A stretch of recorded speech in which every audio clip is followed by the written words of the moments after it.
नमस्कार दोस्तों, स्वागत है आप सभी का आपके अपने चैनल PYGS अड्डा में। जो आज हम पढ़ाने जा रहे हैं, ये कोई भी एग्ज़ाम हो, सभी के लिए महत्वपूर्ण हो, चाहे वो उत्तर प्रदेश PCS का हो, बिहार PCS का हो, या किसी स्टेट के शिक्षक से संबंधित एग्ज़ाम हो, या SSC का हो। मतलब कोई भी एग्ज़ाम हो, और ख़ास करके जिनमें हिस्ट्री का रोल बहुत ज़्यादा रहता है, उसके लिए तो बहुत महत्वपूर्ण हो जाता है। जैसे BPSC का एग्ज़ाम कोई भी कंडक्ट कराता हो, कोई भी एग्ज़ाम BPSC लेवल पे हो, चाहे वो अभी बिहार शिक्षक का होने जा रहा है या 69 BPSC है, इसके साथ साथ बिहार पुलिस का भी, तो वहाँ हिस्ट्री की बहुत अहम भूमिका हो जाती है। तो इसमें जो है वन लाइनर के तौर पे देख लेंगे, और ये जो घटना चक्र का पॉइंटर है, हमने वहाँ से ये तथ्य जो है कुछ लिए हुए हैं, तो उसको जो है हम लोग फटाफट देख लेते हैं। ठीक है, एक नज़र में जिसको कह सकते हैं, वह तो हम अध्ययन कर लेते हैं। ये हमारा प्राचीन इतिहास का क्लास है, और इसमें हम पाषाण काल से स्टार्ट करते हैं। तो जो आया हुआ क्वेश्चन है वही इसमें दिया हुआ है, तो उसको हम फटाफट रिवीजन कर लेते हैं। तो चलिए शुरुआत करते हैं। सबसे पहले जो हमारा है वो है कि रॉबर्ट ब्रूस फ्रूट थे एक, मतलब ये रॉबर्ट जो ब्रूस फ्रूट थे, ये क्या थे, तो एक भूगर्भ वैज्ञानिक एवं पुरातत्वविद थे। ठीक है, इसके बाद में भारतीय प्राग इतिहास का पिता किसे कहा जाता है, तो भारतीय प्राग इतिहास का पिता किसे कहा जाता है, रॉबर्ट ब्रूस फ्रूट को कहा जाता है। ठीक है, अगला है कोपेनहेगन संग्रहालय की सामग्री से पाषाण कांस्य और लौह युगीन का जो है त्रियुगीय विभाजन किसने किया था। ठीक है, मतलब जो कोपेनहेगन संग्रहालय है, ठीक है, इसमें पाषाण कांस्य और लौह इन तीनों युगों का जो है विभाजन किसने किया था, तो थॉमसन ने किया था। ठीक है, अगला है पशुपालन के साक्ष्य सर्वप्रथम कहाँ से मिले, तो मध्य पाषाण काल से। कहाँ से, मध्य पाषाण काल में। ठीक है, अगला है मध्य पाषाण काल में पशुपालन का प्रमाण मिला था, वो कौन सा था, तो वो आदमगढ़ था। क्या था, आदमगढ़ था। ठीक है, इसके बाद में हमारा अगला हो जाता है चौपानी मांडो, ठीक है, काकोरिया मैदाहा और सराय सराय नाहर राय स्थलों में से हड्डी के उपकरण कहाँ से प्राप्त हुए, तो मैदाहा से हुए। कहाँ से हुए, मैदाहा से हुए। अगला है हड्डी से निर्मित आभूषण भारत में मध्य पाषाण काल में प्राप्त हुए, तो कहाँ से हुए, तो ये भी मैदाहा से हुए। ठीक है, अगला है एक ही कब्र से 3 मानव कंकाल। ठीक है, एक ही कब्र से 3 मानव कंकाल कहाँ से मिले, दमदमा से। कहाँ से मिले, दमदमा से। ठीक है, अगला है खाद्यान्नों की कृषि जो है, खाद्यान्नों की कृषि का जो है सर्वप्रथम प्रारंभ हुआ था नवपाषाण काल से। कहाँ से, नवपाषाण काल से। अगला है मानव के जो भारत में मानव का सर्वप्रथम साक्ष्य मिला, वो कहाँ से मिला, तो नर्मदा घाटी से। कहाँ से मिला, नर्मदा घाटी से। अगला है मानव द्वारा प्रयुक्त प्रथम अनाज कौन सा था, तो कौन सा था, जौ था। ठीक है, उसके बाद में भारतीय उपमहाद्वीप में कृषि के प्राचीनतम साक्ष्य, कृषि के प्राचीनतम साक्ष्य कहाँ से मिले, लहुरा देव से। ठीक है, कहाँ से, लहुरा देव से। अगला हमारा है पुरापाषाण युग। ठीक है, नवपाषाण युग, इसके साथ साथ ताम्रपाषाण युग तथा लौह युग में से जो चालकोलिथिक युग कहलाता है, क्या कहलाता है, तो वो ताम्रपाषाण युग है। कौन सा, ताम्रपाषाण युग। और ये जो पूछा है, ठीक है, चालकोलिथिक युग, तो ये कौन सा है, तो ये ताम्रपाषाण युग को कहा जाता है। अगला है आमरी हो गया, मेहरगढ़ हो गया, कोटदीजी हो गया, और कालीबंगा में से पुरास्थल जहाँ से पाषाण संस्कृति से लेकर हड़प्पा, मतलब पाषाण संस्कृति से लेकर हड़प्पा संस्कृति तक जो अवशेष प्राप्त हुए, कहाँ से हुए हैं, मेहरगढ़ से। कहाँ से, मेहरगढ़ से। अगला है नौदा टोली। ठीक है, नौदा टोली उत्खनन किसने करवाया था, HD संकालिया ने। किसने, HD संकालिया ने। अगला है नौदा टोली स्थित कहाँ है, तो कहाँ है, मध्य प्रदेश यानी MP में। अगला जो हमारा हो जाता है वो है बृहत पाषाण स्मारकों की पहचान की जाती है मृतक को दफनाने के स्थान के रूप में। ठीक है, अगला है राख का टीला। ठीक है, बुधिहाल, संगनकल्लू, कोल्डिवा और ब्रह्मगिरी में से, ठीक है, जिसे नवपाषाणिक स्थल से संबंधित है, तो कौन है, संगनकल्लू है। कौन है, संगनकल्लू। अगला है भीमबेटका प्रसिद्ध है, तो पहली बात तो ये मध्य प्रदेश में है, और ये गुफाओं के शैल चित्र के लिए, ध्यान रखिएगा, गुफाओं के शैल चित्र के लिए प्रसिद्ध है। अगला है भारत में सर्वाधिक जो शैल चित्र है वो कहाँ से प्राप्त हुआ, तो जो शैल चित्र है वो भीमबेटका की गुफा से ही प्राप्त हुआ है। अगला है, ठीक है, अजंता भीमबेटका बाघ तथा अमरावती में से वह स्थल जो, ठीक है, प्राग ऐतिहासिक चित्रकला के लिए प्रसिद्ध है, तो वो कौन है, भीमबेटका ही है। अगला है भीमबेटका की गुफाएं स्थित है, तो देखिए प्रॉपर मध्य प्रदेश न पूछ के पूछ लिया है स्थान, तो अब्दुल्लागंज, ठीक है, रायसेन मध्य प्रदेश में। अगला है गैरिक मृतभांड पात्र यानी OCP, ठीक है, का नामांकन हुआ था हस्तिनापुर में। अगला है ताम्रपाषाण काल में महाराष्ट्र के लोग जो मृतकों को घर में फर्श के नीचे दफनाते थे उत्तर से दक्षिण की ओर। ठीक है, अगला है ब्रह्मगिरि, बुर्जहोम, चिरांद तथा मास्की में से वह स्थान जहाँ मानव कंकाल के साथ, ठीक है, किसके साथ, मानव कंकाल के साथ में कुत्ते को दफन करने के जो है समाधान प्राप्त हुए हैं, तो ये बुर्जहोम में हो जाएगा। अगला है बुर्जहोम, कोल्डिवा, ब्रह्मगिरि एवं संगम कल्लू में से गर्त आवास के साक्ष्य प्राप्त हुए हैं। देखिए गर्त आवास का साक्ष्य कहाँ से प्राप्त हुआ है, बुर्जहोम से, ठीक है। विंध्य क्षेत्र का वह शिलाश्रय जहाँ से सर्वाधिक मानव कंकाल मिले हैं, तो कहाँ से मिले हैं, लेखिया से, कहाँ से, लेखिया से, ठीक है। अगला है भारतीय पुरातत्व सर्वेक्षण संस्कृति, पर्यटन, विज्ञान और प्रौद्योगिकी तथा मानव संसाधन विकास विभागों, ठीक है, या मंत्रालयों में से संलग्न कार्यालय है, तो कौन है, सांस्कृतिक मंत्रालय, ठीक है, सांस्कृतिक मंत्रालय का। अगला है भारतीय पुरातत्व सर्वेक्षण के प्रथम महानिदेशक कौन थे, जो भारतीय पुरातत्व सर्वेक्षण है इसके प्रथम महानिदेशक कौन थे, तो जॉन मार्शल थे, ठीक है। अगला है राष्ट्रीय मानव संग्रहालय कहाँ है, तो भोपाल में है, कहाँ है, भोपाल, मध्य प्रदेश में। हमारा आ जाता है सैंधो सभ्यता एवं संस्कृति, मतलब जो सिंधु घाटी सभ्यता थी, ठीक है, और उसकी संस्कृति पर। तो देखिए मानव समाज विलक्षण है क्योंकि मुख्यतः जो है आश्रित होता था संस्कृति पर, ठीक है। हड़प्पा सभ्यता जो है संबंध है किससे, सिंधु घाटी सभ्यता से। सिंधु घाटी सभ्यता संबंधित है आद्य ऐतिहासिक युग से, ध्यान रखिएगा ये क्वेश्चन पूछ लिया जाता है। फिर अगला है सिंधु घाटी की सभ्यता गैर आर्य थी क्योंकि, तो वह नगरीय सभ्यता थी। तो कोई पूछ ले सिंधु घाटी की सभ्यता कैसी थी, तो वह नगरीय थी। अगला है सिंधु घाटी सभ्यता को आर्यों से पूर्व रखे जाने का महत्वपूर्ण कारक क्या है, तो मृदभांड है, क्या है, मृदभांड। अगला है सिंधु घाटी संस्कृति वैदिक सभ्यता से भिन्न थी क्योंकि इसके पास विकसित शहरी जीवन की सुविधाएं थी, इसके पास चित्रलेखीय लिपि थी, इसके पास लोहे और रक्षा शस्त्रों का ज्ञान का अभाव था, ठीक है, ध्यान रखिएगा। इसके बाद में हमारा अगला हो जाता है कि हड़प्पा संस्कृति की जानकारी का प्रमुख स्रोत क्या है, तो पुरातत्व की खुदाई है, क्या है, पुरातत्व की खुदाई। अगला है हड़प्पा सभ्यता की उत्पत्ति के संदर्भ में सही सुमेलन है। देखिए इसमें है EJ H मैके, इन्होंने सुमेर से लोगों का पलायन बताया, ठीक है। अगला है मार्टिन बिहेलर, इन्होंने पश्चिम एशिया से सभ्यता के विचार का प्रवचन। फिर है अमलानंद घोष, हड़प्पा सभ्यता का उद्भव पूर्ण हड़प्पा की परिपक्वता के परिणाम स्वरूप हुआ, इन्होंने ऐसा बताया। अगला हमारा है भारत में चांदी की उपलब्धता के प्राचीन साक्ष्य जो है मिले हैं, मतलब चांदी की उपलब्धता के प्राचीन साक्ष्य कहाँ से मिले, तो हड़प्पा की संस्कृति से। अगला है हड़प्पा में मिट्टी के बर्तनों पर सामान्यतः उपयोग हुआ है लाल रंग का, ठीक है। मूर्ति पूजा का आरंभ माना जाता है पूर्व आर्य, ठीक है, यानी प्री आर्यन सभ्यता से। अगला है गाय, हाथी, गैंडा, बाघ, ठीक है, पशुओं में से वह जिसका हड़प्पा सभ्यता में पाई गई टेराकोटा कलाकृति में निरूपण, ठीक है, निरूपण नहीं हुआ है, तो किसका नहीं हुआ है, गाय का, ठीक है। अब आगे देख लेते हैं कुछ ये इंपॉर्टेंट है। देखिए जो लोथल है यहाँ से क्या प्राप्त हुआ, गोदीवाड़ा का साक्ष्य। कालीबंगा से क्या हुआ, जुते हुए खेत, ठीक है। फिर धौलावीरा से हड़प्पन लिपि के बड़े आकार, ठीक है, के 10 चिन्हों वाले एक शिलालेख। फिर बनावली से क्या प्राप्त हुआ, तो पक्की मीट की बनी हुई हल्की प्रतिकृति, ठीक है, मतलब बनावली में आप ऐसे ध्यान रखिए कि हल्के साक्ष्य प्राप्त हुए पक्की मीट के बने हुए, ठीक है। और धौलावीरा से हड़प्पन लिपि के सबसे बड़े आकार 10 चिन्हों वाला शिलालेख। कालीबंगा से जुता हुआ खेत और लोथल से गोदीवाड़ा, ठीक है। इसके बाद में फिर हम देख लेते हैं कि हड़प्पा से, तो हड़प्पा किस स्थल जो है, रावी नदी के किनारे स्थित है, ठीक है। फिर हमारा हस्तिनापुर है, ये गंगा नदी के किनारे है। और नागार्जुन कोंडा जो है ये कृष्णा, और पैठन जो है ये Godavari. Paithan in the sense कि यहाँ पर महाराष्ट्र की बात हो रही है, और नागा अर्जुन कोंडा मतलब ये हमारी कृष्णा, और कृष्णा मतलब नदी जो हमारी है ये आंध्र प्रदेश, यानी यहाँ की बात हो रही है। हस्तिनापुर यानी दिल्ली वगैरह की बात हो रही है, मेरठ, दिल्ली, ये सब क्षेत्र। और हड़प्पा जो है हमारा ये रावी नदी, ठीक है। इसके बाद में फिर हमारा है, यहाँ भी सुमेलित की बात किया है, तो देख लेते हैं। हड़प्पा जो है अभी देखा हम लोगों ने कि रावी नदी, और कालीबंगा घग्गर नदी, ठीक है। लोथल ये भोगवा नदी पर, ठीक है। और रोपड़ हमारा सतलज पे। तो इससे पता होता है कि रोपड़ हमारा कहाँ है, पंजाब में है, ठीक है। अगला है सिंधु के बारे में सत्य कथन। तो देखिए नगरों में नालियाँ सुदृढ़ व्यवस्था थी, बिल्कुल ठीक बात है। व्यापार और वाणिज्य उन्नत दशा में था तथा मात्र देवी की उपासना की जाती है, ये सब बात बिल्कुल ठीक है। सिंधु घाटी सभ्यता जानी जाती है अपने नगर नियोजन के लिए, मोहनजोदड़ो और हड़प्पा के लिए, ठीक है।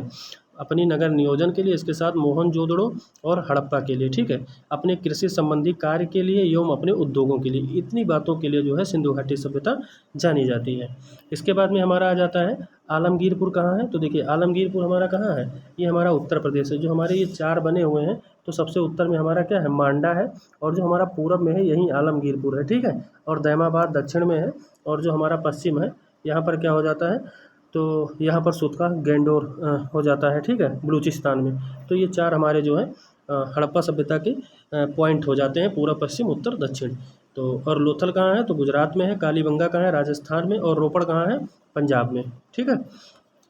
इसके बाद में फिर देख लीजिए रिपीट हुआ है, आलमगीरपुर कहाँ है, उत्तर प्रदेश में है, बनावली कहाँ है, हरियाणा में, दायमाबाद कहाँ है, महाराष्ट्र में, और राखीगढ़ी कहाँ है, हरियाणा में, ठीक है।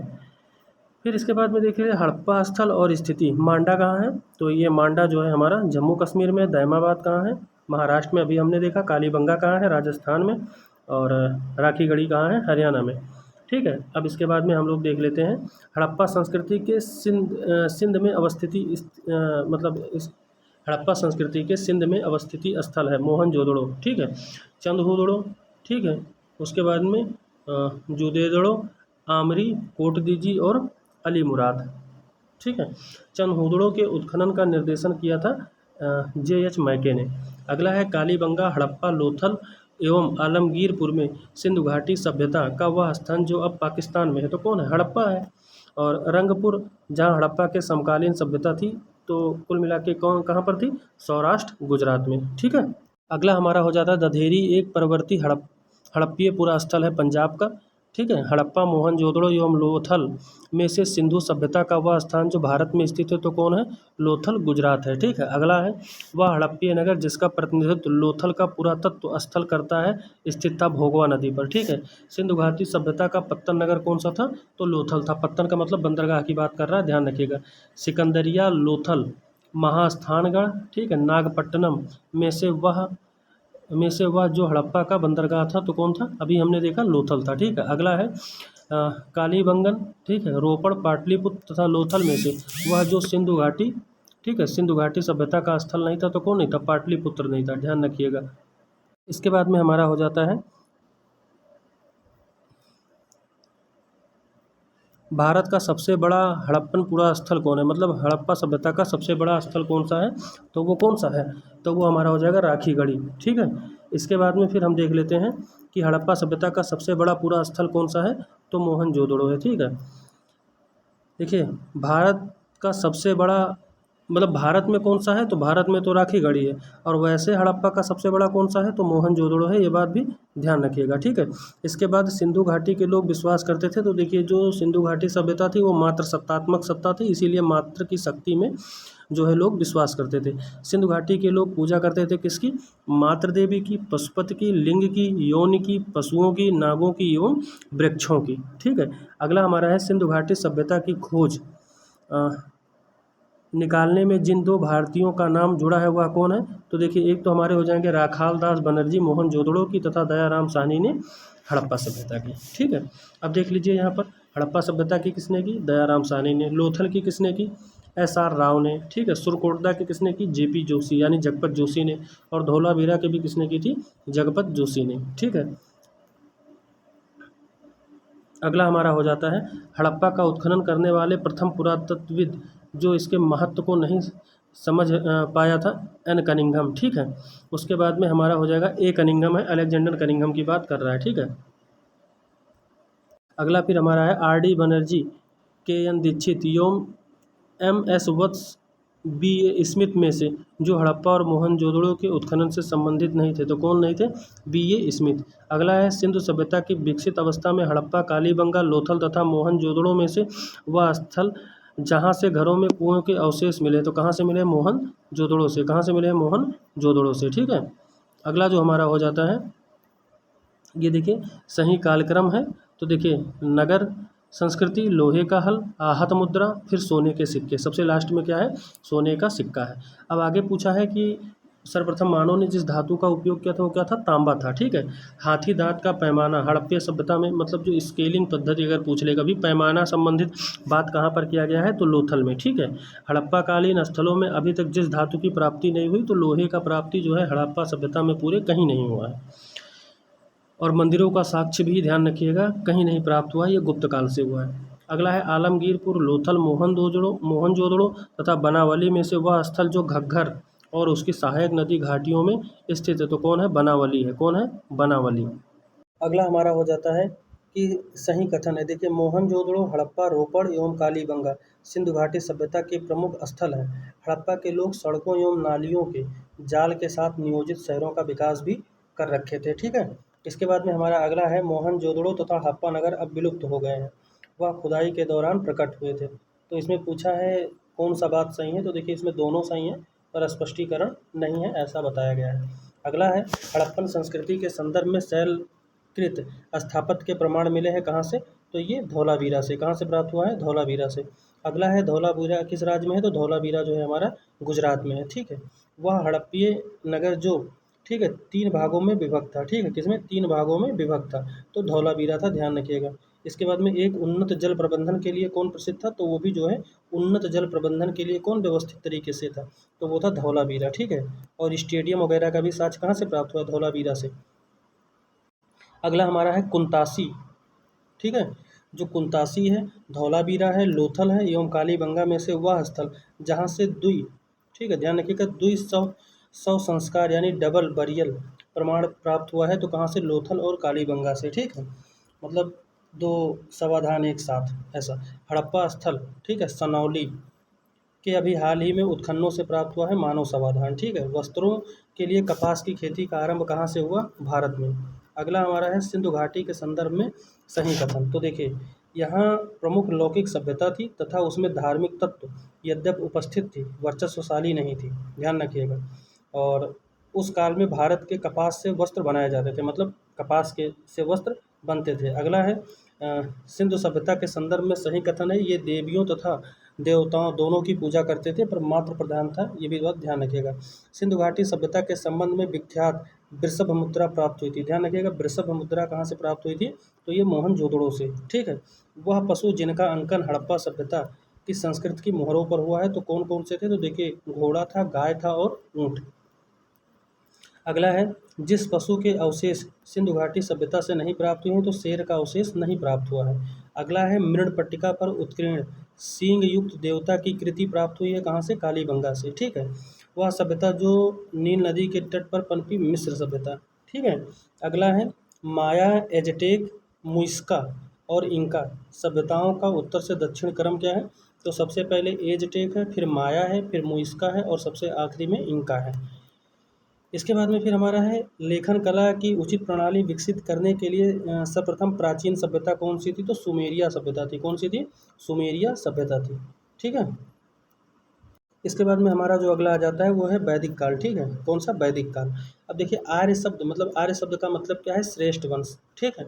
उसके बाद में क्लासिकीय संस्कृत में आर्य शब्द का अर्थ होता है एक उत्तम व्यक्ति। सबसे पुराना वेद कौन सा है, ऋग्वेद है। ठीक है। त्रयी वेद का नाम क्या है, तो 3 वेद कौन कौन से हैं, ऋग्वेद, यजुर्वेद और सामवेद। अगला है वह वैदिक ग्रंथ जिसमें वर्ण शब्द का सर्वप्रथम नामोल्लेख किया गया है, तो वो ऋग्वेद है। ठीक है। वर्ण व्यवस्था से संबंधित पुरुष सूक्त, ठीक है, पुरुष सूक्त मूलतः पाया जाता है ऋग्वेद में। ठीक है। अब यहाँ पर देख लेते हैं अथर्ववेद औषधियों से संबंधित है, ऋग्वेद हमारा ईश्वर की महिमा से है, यजुर्वेद बलिदान से संबंधित है और सामवेद किससे है, संगीत से है। ठीक है। अगला फिर देख लेते हैं, ऋग्वेद में स्रोत एवं प्रार्थनाएं हैं, यजुर्वेद में स्रोत और कर्मकांड है, सामवेद में क्या है, संगीत है और अथर्ववेद में जादू टोना तंत्र मंत्र वगैरह है। ठीक है। फिर हमारा है ऋग्वेद, यजुर्वेद, अथर्ववेद और सामवेद चारों वेदों में से जिसमें जादुई माया और वशीकरण इत्यादि का बात किया गया है, तो वो हमारा अथर्ववेद ही है।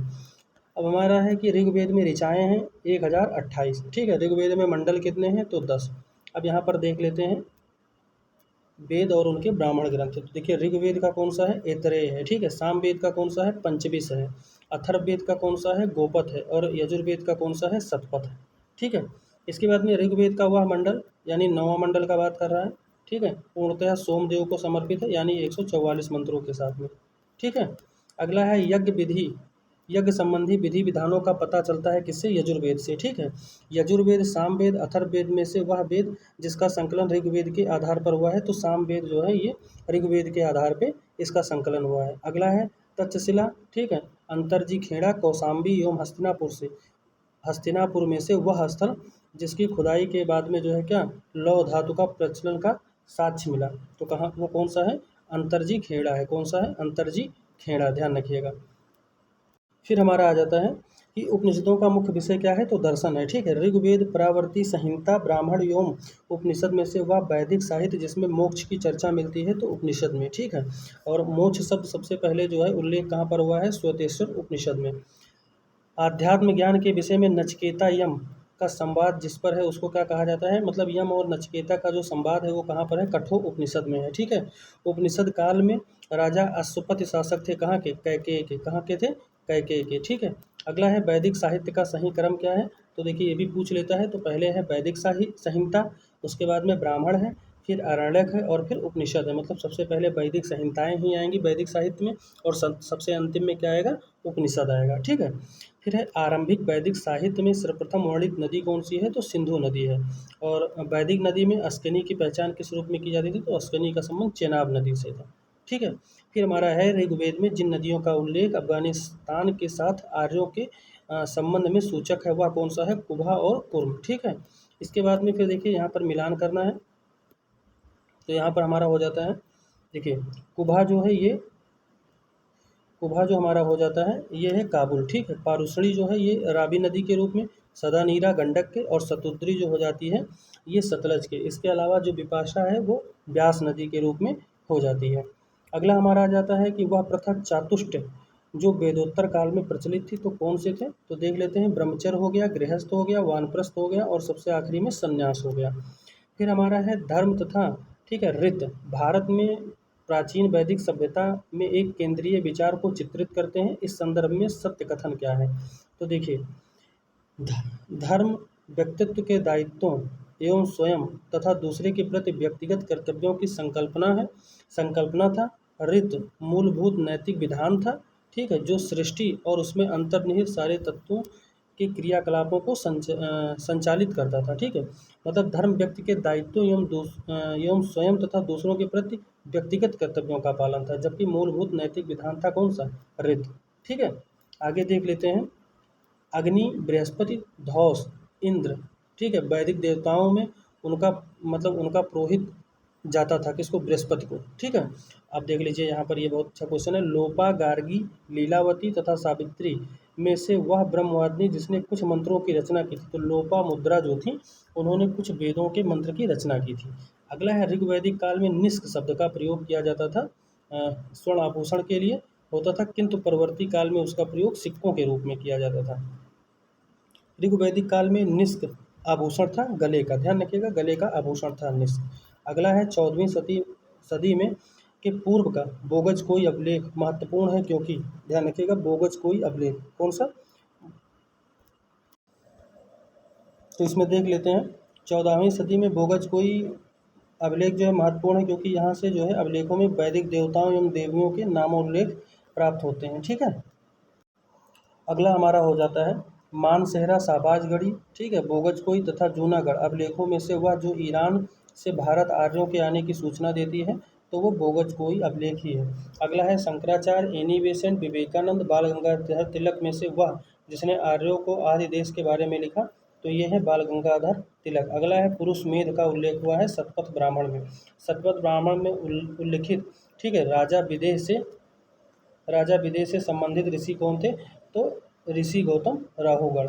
ठीक है, अगला हमारा आ जाता है इसी में कि उत्तर वैदिक काल में से आर्य संस्कृति का धुर समझा जाता था अंग और मगध को। ठीक है, अगला हमारा इसी में है गोत्र शब्द का सर्वप्रथम प्रयोग हुआ है ऋग्वेद में। ठीक है, और गोत्र प्रथा की स्थापना हुई थी उत्तर वैदिक काल में। पूर्व वैदिक आर्यों का धर्म मुख्यतः था प्रकृति पूजा और यज्ञ। ठीक है, ऋग्वैदिक काल में जनता मुख्यतः विश्वास करती थी किसमें? बलि और कर्मकांड में। ठीक है, फिर हमारा आ जाता है कि ऋग्वैदिक में उल्लिखित प्रसिद्ध 10 राग युद्ध, ठीक है, किस नदी के किनारे लड़ा गया था? तो पारुष्णी नदी के किनारे।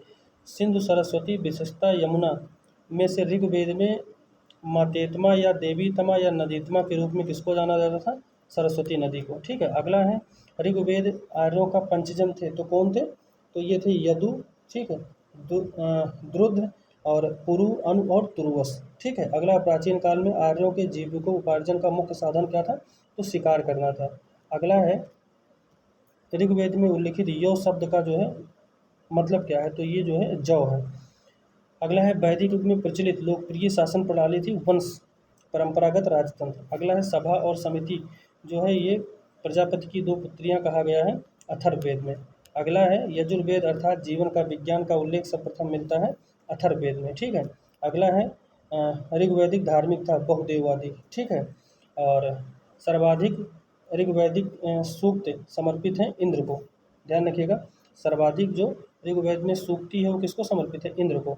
अगला है ऋग्वेद में इंद्र को मतलब सर्वाधिक संख्या मंत्र से संबंधित है अग्नि से, मतलब ऋग्वेद में इंद्र के बाद में सबसे ज़्यादा अग्नि को जो है मंत्र से इनके बारे में मतलब मंत्र जाप है। फिर हमारा है ऋग्वेद में युद्ध का देवता समझा जाता था इंद्र को। ठीक है, इसके बाद में हमारा अगला हो जाता है पूर्व वैदिक आर्यों का सर्वाधिक लोकप्रिय देवता कौन था? तो इंद्र। ठीक है, 800 से 600 ईसा पूर्व का काल जुड़ा हुआ है, किससे जुड़ा है? ब्राह्मण युग से। ठीक है, फिर हमारा है गायत्री मंत्र के नाम से प्रसिद्ध मंत्र सर्वप्रथम मिलता है ऋग्वेद। और कहाँ पर है? तो गायत्री मंत्र ऋग्वेद के तीसरे मंडल में। ठीक है, विश्वामित्र जी ने इसकी रचना की है। अगला हमारा हो जाता है गायत्री मंत्र की रचना किसने की है? तो अभी हमने बताया विश्वामित्र जी ने की है। ठीक है, सर्ग प्रतिसर्ग वंश और मनवंतर और वंशानुचरित संकेतक हैं पुराणों के। पुराणों की संख्या कितनी है? 18 है। ठीक है, पुराण की संख्या कितनी है? 18। और वेदों की संख्या कितनी है? तो ध्यान रखिएगा 4 है। ठीक है, श्रीमद् भगवद गीता मौलिक रूप से लिखी गई है किसमें? संस्कृत में। और महाभारत मूलतः जानी जाती है जय संहिता के रूप में। ठीक है, हिंदू पौराणिक कथा के अनुसार समुद्र मंथन हेतु जिस सर्प ने रस्सी के रूप में स्वयं को प्रस्तुत किया था वासुकी ने। अगला है अछूत की अवधारणा स्पष्ट रूप से उद्गृत हुई धर्मशास्त्र के समय में। अगला है सत्यमेव जयते लिया गया है कहाँ से? मुंडक उपनिषद से। अगला है सत्यकाम जबाल की कथा से अनब्याही माँ होने के लांछन को चुनौती देती है छंदयोग उपनिषद में। ठीक है, ऋग्वेद की मूल लिपि क्या है? ब्राह्मी है। ऋग्वेद की मूल लिपि क्या है? ब्राह्मी है। वैदिक कर्मकांड में होता का संबंध है ऋग्वेद से, होता या होत्र कहा जाता था। ठीक है, और फिर आवेस्ता और ऋग्वेद में समानता है, आवेस्ता संबंधित है ईरान से।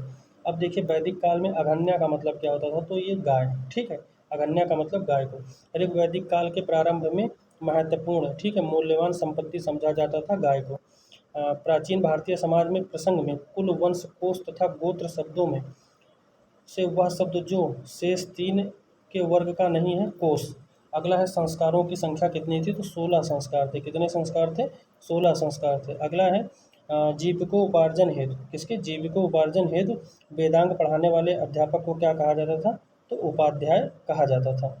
अगला हम देख लेते हैं बौद्ध धर्म। ठीक है, गौतम बुद्ध का जन्म जो है कब हुआ था? तो 563 ईसा पूर्व में हुआ था। और बुद्ध के जीवन की वह घटना जिसे महानिष्क्रमण कहा गया, तो वो जो घर त्याग दिए थे उसको क्या कहा गया था? महाविनिष्क्रमण। ठीक है, गौतम बुद्ध की माँ संबंधित थी कोलीय वंश से। और महात्मा बुद्ध का जन्म कहाँ हुआ था? तो लुम्बिनी कपिलवस्तु। ठीक है, और इनके बचपन का नाम क्या था? तो सिद्धार्थ था। क्या नाम था? सिद्धार्थ था। ठीक है, अगला है पाषाण स्तंभ अभिलेख, निगाली सागर स्तंभ अभिलेख, रमपुरवा स्तंभ अभिलेख तथा रोमनदेय स्तंभ अभिलेख। ठीक है, में से वह अभिलेख जो इस परंपरा की पुष्टि करता है कि गौतम बुद्ध का जन्म जो है लुम्बिनी में हुआ था, तो वो कौन सा है? रोमनदेय स्तंभ अभिलेख। ध्यान रखिएगा। अगला हमारा है अशोक, कनिष्क, हर्ष तथा धर्मपाल में से वह जिसके एक अभिलेख से सूचना मिलती है कि शाक्य मुनि बुद्ध का जन्म जो है वो लुम्बिनी में हुआ था, तो मौर्य शासक अशोक। ठीक है, ये रोमनदेय अभिलेख की बात कर रहा है। अगला हमारा महात्मा बुद्ध का महापरिनिर्वाण हुआ था, मतलब जब उनकी मृत्यु हुई थी उसको महापरिनिर्वाण कहा गया था। और ये मल्ल गणराज्य की राजधानी कुशीनगर में हुआ था। ठीक है, अगला है महापरिनिर्वाण मंदिर स्थित है, ये कुशीनगर में है। अवंती, गांधार, कोसल, मगध राज्यों में से वह जिसका संबंध बुद्ध के जीवन से था। ठीक है, तो कोसल एवं मगध का। अगला हमारा आ जाता है गौतम बुद्ध द्वारा अपने धर्म में दीक्षित किया जाने वाला अंतिम व्यक्ति कौन था? तो देखिए अंतिम व्यक्ति कौन था? सुभद्र था। कौन था? सुभद्र या सुभद्र। अगला है बुद्ध ने अपने जीवन के अंतिम वर्षा ऋतु कहाँ बिताई थी? तो अंतिम जो वर्षा ऋतु बिताई थी वो वैशाली में। और सर्वाधिक वर्षा मास कहाँ बिताया था? तो वो श्रावस्ती में, ध्यान रखिएगा। अगला है बौद्ध मत के निर्माण की अवधारणा की सर्वश्रेष्ठ व्याख्या करता है तृष्णा रूपी अग्नि का समन। अगला है अलार कलाम थे बुद्ध के एक गुरु जो सांख्य दर्शन के आचार्य थे। अगला हमारा हो जाता है महात्मा बुद्ध ने अपना पहला उपदेश, जिसको पहला उपदेश जो इनका था उसको क्या कहा गया था, धर्म चक्र परिवर्तन, ध्यान रखिएगा, और ये सारनाथ में दिया था। अगला है बुद्ध ने सर्वाधिक उपदेश कहाँ दिए थे, तो श्रावस्ती में दिए थे। बुद्ध कौशाम्बी आए थे उदयन के शासनकाल में, ठीक है। बुद्ध की मृत्यु के पश्चात बौद्ध संगीति की अध्यक्षता किसने की थी, महाकश्यप ने, ठीक है। अगला है प्रथम बौद्ध संगीति का आयोजन कहाँ हुआ था, तो राजगृह की सप्तपर्णी गुफा में, ध्यान रखिएगा, इसको भी याद कर लीजिएगा कि राजगृह के कहाँ, सप्तपर्णी गुफा में, ठीक है। अगला है कश्मीर में कनिष्क के शासनकाल में जो चतुर्थ बौद्ध संगीति का आयोजन हुआ था उसमें अध्यक्ष कौन थे, तो वसुमित्र थे, ठीक है। बौद्ध धर्म की महायान शाखा, ध्यान रखिएगा, बौद्ध ध्यान की जो बौद्ध धर्म थी उसकी महायान शाखा के औपचारिक रूप से प्रकट हुई थी कब, चौथी बौद्ध संगीति कनिष्क के शासनकाल में, ठीक है। फिर हमारा है प्रथम द्वितीय तृतीय एवं चौथे बौद्ध संगीत के स्थलों का सही क्रम है, तो देखिए राजगृह है, वैशाली है, पाटलिपुत्र है और कुंडलवन है। अगला है द्वितीय बौद्ध संगीति का जो है आयोजन कहाँ हुआ था, तो द्वितीय बौद्ध संगीति का आयोजन कहाँ हुआ था, तो ये हमारा हो जाएगा काशी वाराणसी, ठीक है। द्वितीय बौद्ध समिति का, ध्यान रखिएगा, द्वितीय बौद्ध समिति का आयोजन कहाँ हुआ था, काशी वाराणसी में। प्रथम बौद्ध समिति का आयोजन, ठीक है, ये कहाँ पर, तो ये जो है अजातशत्रु के शासनकाल में। देखिए यहाँ पर ये मुझे लगता है कि बौद्ध संगीति होना चाहिए था, और जो है ये थोड़ा गलत लिखा हुआ है, क्योंकि द्वितीय बौद्ध संगीति कहाँ हुई थी, वैशाली में हुई थी, तो ये गलत है, ठीक है, मेरे हिसाब से ये गलत है। और द्वितीय बौद्ध संगीति जो है वो कहाँ होना चाहिए, वैशाली होना चाहिए, ठीक है। अगर ये समिति और संगीति का मतलब सेम है तो, और प्रथम बौद्ध संगीति जो है ये अजातशत्रु के शासनकाल में हुआ था, ठीक है। फिर है द्वितीय बौद्ध सभा का आयोजन किया था कालाशोक ने, ठीक है, इसको काकवर्ण भी कहा जाता था। और बुद्ध के जीवन में 4 महत्वपूर्ण घटनाएं और उससे संबंधित स्थल, तो देख लीजिए, जन्म को इन्होंने लुम्बिनी में, और ज्ञान प्राप्ति बोधगया में, धर्म प्रथम वचन सारनाथ, और निधन कुशीनगर। देखिए जन्म को इनके, ठीक है, इसके बाद में ज्ञान प्राप्ति जो इनका था उसको क्या कहा गया था, धर्मचक्र परिवर्तन, जो इनकी ज्ञान प्राप्ति हुई थी, ठीक है, वो बोध गया में यानी गया में हुई थी, ये बात ध्यान रखिएगा। प्रथम जो वचन था उसको धर्मचक्र परिवर्तन कहा गया था, और जो इनका निधन था उसको महापरिनिर्वाण, ठीक है, और गृह त्याग जो इनका था वो महाविनिष्क्रमण था। ये 3 बात ध्यान रखनी है, ठीक है। अगला हमारा हो जाता है कि भारतीय कला में बुद्ध के जीवन की वह घटना जिसका चित्रण मृग सहित चक्र द्वारा हुआ है, प्रथम उपदेश। अगला है जन्म इनका किससे, तो जन्म कमल को प्रदर्शित करता है, प्रथम वचन धर्मचक्र परिवर्तन, महाबोधि बोधि वृक्ष अभी हमने बताया, त्याग जो है इनका वो घोड़ा था, ठीक है। और अब देख लेते हैं करमापा लामा तिब्बत के बुद्ध संप्रदाय के जिस वर्ग का संबंध है क्या है, तो वो है कंग्यूपा। अगला है महात्मा बुद्ध के बारे में सही कथन बताना है, तो देख लीजिए उनका जन्म कपिलवस्तु लुम्बिनी में हुआ था, बिल्कुल ठीक बात। ज्ञान भी उनको बोध गया में प्राप्त हुआ था, ये भी ठीक है। और उन्हें वैदिक धर्म को अस्वीकार किया था, ध्यान रखिएगा। और उन्होंने 4 आर्य सत्य का प्रचार किया था, तो ये चारों बातें ठीक है। अगला है बोध गया में महाबोधि मंदिर बनाया गया, जहाँ गौतम बुद्ध को जो है क्या हुआ था, ज्ञान प्राप्त हुआ था। अगला है बोध गया में बोधि वृक्ष को जो है नष्ट कर दिया था किसने, शशांक ने, ये गौड़ वंश का शासक था, और पश्चिम बंगाल में गौड़ वंश था, ठीक है। अगला है प्रमुख बौद्ध पवित्र स्थल जो निरंजना नदी पर स्थित है, बोध गया। बुद्ध के उपदेश संबंधित है आचरण की शुद्धता एवं पवित्रता से। बुद्ध के जीवन काल में ही संघ का प्रमुख होना चाहता था कौन था, देवदत्त था, ठीक है। अगला है गौतम बुद्ध ने अपनी मृत्यु के उपरांत बौद्ध संघ का जो है किसी, ये बहुत अच्छा क्वेश्चन बन जाएगा, गौतम बुद्ध ने अपनी मृत्यु के उपरांत मतलब उनकी मृत्यु के बाद बौद्ध संघ का अध्यक्ष कौन होगा या नेतृत्व कौन करेगा, तो उन्होंने ऐसा कोई अनाउंसमेंट नहीं किया था, ठीक है। अगला है अष्टांग मार्ग की संकल्पना संबंधित है, तो देखिए इसका एक अंग कौन सा है, अष्टांग मार्ग की संकल्पना का अंग क्या है, धर्मचक्र परिवर्तन सुत्त की विषय वस्तु का, ठीक है। अगला है गौतम बुद्ध के बारे में सत्य कथन है, वह कर्म में विश्वास करते थे, ध्यान रखिएगा, गौतम बुद्ध जो थे वो कर्म में विश्वास करते थे, आत्मा का शरीर में परिवर्तन मानते थे, ये बात ध्यान रखिए, निर्वाण प्राप्ति में विश्वास करते थे।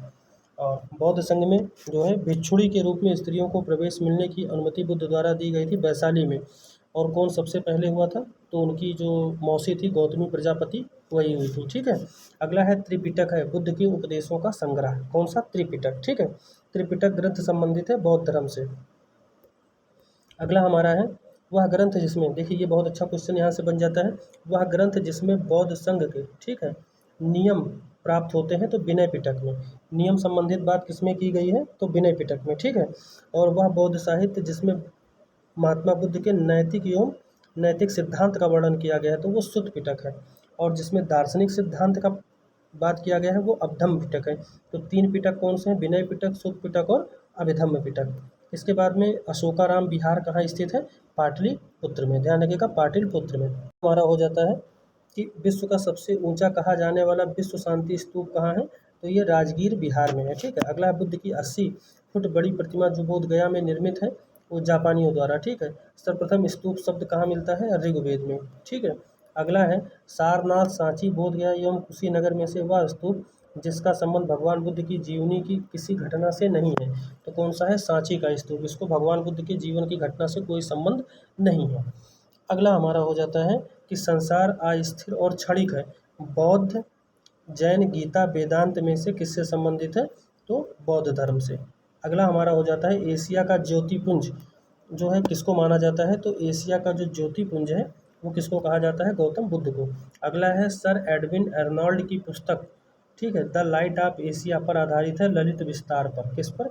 ललित विस्तार पर। अगला है गौतम बुद्ध को एक देवता का स्थान जिस राजा के युग में प्राप्त हुआ वह कौन था? कनिष्क था। और अगला है भारत में पहले जिन मानव प्रतिमाओं की पूजा की गई वह कौन है? तो वह महात्मा बुद्ध है। देश में जिस धर्म के लोगों ने मूर्ति पूजा की नींव डाली वह कौन थे? तो बौद्ध धर्म के लोग थे। ठीक है, अगला हमारा हो जाता है, अगला हमारा है गांधार शैली की मूर्ति कला में बुद्ध के सारनाथ में हुए प्रथम धर्मोपदेश से संबंध प्रवचन मुद्रा का नाम क्या है? धर्मचक्र परिवर्तन। ठीक है, अगला है बुद्ध की खड़ी प्रतिमा बनाई गई कब? कुषाण काल में। अगला भगवान बुद्ध की प्रतिमा कभी कभी एक हस्त मुद्रा युक्त दिखाई गई है। ठीक है, और जिसे भूमि स्पर्श मुद्रा कहा जाता है यह प्रतीक है। तो देखिए मार के प्रलोभनों के बावजूद अपनी शुचिता और शुद्धता का साक्षी होने के लिए बुद्ध, ठीक है, का धरती पर आह्वान। अगला है भूमि स्पर्श मुद्रा की सारनाथ बुद्ध मूर्ति संबंधित है गुप्त काल से। मतलब भूमि स्पर्श की जो मुद्रा की मूर्ति बनी हुई है इसका संबंध किससे है? जो सारनाथ में स्थित है तो गुप्त काल से। ठीक है, अगला है कुशीनगर मल्ल गणराज्य की राजधानी थी। बिल्कुल ठीक बात, महात्मा बुद्ध को वहाँ परिनिर्वाण प्राप्त हुआ था, ये भी एकदम अ, ठीक बात है। अगला देख लेते हैं, लोथल जो है ये प्राचीन गोदी क्षेत्र था। सारनाथ बुद्ध का प्रथम धर्मोपदेश था। सांची अशोक के सिंह स्तंभ शीर्ष था। और नालंदा बौद्ध अधिगम का महान पीठ है। महायान बौद्ध धर्म के बोधिसत्व, देख लीजिए ये बहुत अच्छा क्वेश्चन है। महायान बौद्ध धर्म के बोधिसत्व, ठीक है, अवलोकितेश्वर को और जिस अन्य नाम से जाना जाता है तो वो है पद्मपढ़। ठीक है, अगला जो हमारा हो जाता है कि भारत के धार्मिक इतिहास के संदर्भ में कौन सा कथन सत्य है? तो देखिए बोधिसत्व तो अपने प्रबोध के मार्ग पे बढ़ता हुआ करुणामय है। ठीक है, और बोधिसत्व समस्त सचेतन प्राणियों और उनके प्रबोध मार्ग में पर चलने की सहायता प्राप्त में स्वयं के निर्माण को विलंबित करता है। अगला है हीनयान अवस्था का विशालतम एवं सर्वाधिक विकसित शैलकृत चैत्यगृह कौन सा है? तो कारले में। कहाँ पर? कारले में। ठीक है, अगला है प्रथम शताब्दी ईस्वी में जिस भारतीय बौद्ध भिक्षुक को चीन भेजा गया था तो वो कौन है? नागार्जुन है। इनको भारत का आइंस्टीन भी कहते हैं। ठीक है, अगला है शून्यता सिद्धांत के, ध्यान रखिएगा, शून्यता या शून्य सिद्धांत के प्रतिपादक कौन है? तो कौन है? नागार्जुन है। नागार्जुन जिस बौद्ध संप्रदाय से थे? माध्यमिक। ठीक है, अगला है विक्रमशिला, वाराणसी, गिरनार एवं उज्जैन में से बौद्ध शिक्षा का केंद्र कौन था? तो विक्रमशिला था। ठीक है, अगला हमारा है वल्लभी विश्वविद्यालय स्थित कहाँ है? गुजरात में। ठीक है, फिर है नालंदा विश्वविद्यालय के स्थापना का युग है तो कौन है? तो ये हमारा हो जाएगा गुप्त वंश। और किसने कराया था? तो कुमार गुप्त ने। ठीक है, अगला है नालंदा विश्वविद्यालय प्रसिद्ध है तो बौद्ध धर्म दर्शन के लिए। अगला है 12वीं शताब्दी के अंत तक नालंदा महाविहार का पतन हो गया था। ठीक है, और महाविहार को राजकीय प्रश्न मिलना बंद हो गया था। तो दोनों सही हैं लेकिन व्याख्या नहीं है। अगला है नव नालंदा महाविहार प्रख्यात है पाली अनुसंधान संस्थान के लिए।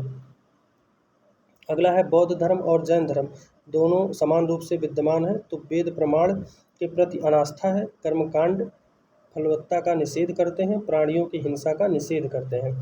अगला है बौद्ध धर्म के 4 आर्य सत्य का क्रम क्या है? दुख है, दुख का कारण है, दुख का निरोध है और दुख निवारण का मार्ग है। बौद्ध तथा जैन धर्म दोनों धर्म विश्वास करते थे, तो किसमें करते थे? देखिए, एक तो कर्म में और एक पुनर्जन्म के सिद्धांत को। ठीक है, पुनर्जन्म नहीं होता है।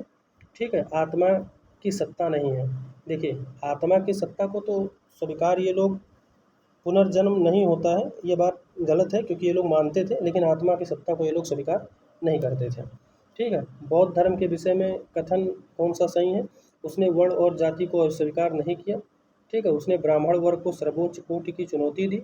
उसने कुछ शिल्पों को निम्न माना। ठीक है, इसके बाद में जो हमारा हो जाता है, बौद्ध धर्म के विस्तार के कारणों में सम्मिलित धर्म की सादगी, दलितों के लिए विशेष अपील, धर्म की मिशनरी भावना और स्थानीय भाषा का प्रयोग। आरंभिक मध्ययुगीन समय में बौद्ध धर्म का पतन जिन कारणों से शुरू हुआ, उस समय तक बुद्ध विष्णु के अवतार समझे जाने लगे और वैष्णव धर्म का हिस्सा बन गए। ठीक है, इसके बाद में हमारा अगला हो जाता है, कुछ शैलकृत बौद्ध गुफाओं को चैत्य कहते हैं, जबकि अन्य को विहार। दोनों में अंतर क्या है? तो देखिए, चैत्य जो हमारा होता है वो पूजा स्थल होता है, जबकि जो विहार होता है वो बौद्ध भिक्षुओं का निवास स्थान होता है। ठीक है, अगला हमारा है, वह बौद्ध शाखा जो सुल्तानी युग में सबसे प्रभावशाली हुई, तो वज्रयान शाखा। कौन सी? वज्रयान शाखा। ठीक है, बाद में हम देख लेते हैं जैन धर्म के बारे में। जैन धर्म के संस्थापक कौन थे? आचार्य ऋषभदेव थे। ठीक है, और जैन धर्म के प्रथम तीर्थंकर कौन थे? तो यही रहे होंगे।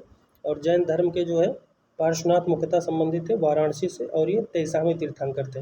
महावीर स्वामी का जन्म कुंडलग्राम में हुआ था और इनकी मृत्यु जो है वो पावापुरी में हुई थी। तीर्थंकर शब्द संबंधित है जैन धर्म से। जैन तीर्थंकरों के क्रम में अंतिम कौन थे? मतलब 24वें नंबर के। कुल कितने तीर्थंकर हुए थे? 24। तो 24वें कौन थे? महावीर स्वामी। ठीक है, चंद्र प्रभु, नाथ मुनि, नेमी तथा संभव में से जो जैन तीर्थंकर नहीं था, तो कौन नहीं था? नाथ मुनि। अगला है प्रभा सागिरी, जिनका तीर्थस्थल है वह है जैन। ठीक है, जैन धर्म पूर्णतः जैन धर्म में पूर्ण ज्ञान के लिए शब्द कैवल्य का प्रयोग किया जाता था। किसका? जैन धर्म में जिसको पूर्ण ज्ञान प्राप्त हो जाता था उसके लिए कैवल या कैल्विन शब्द का प्रयोग किया जाता था।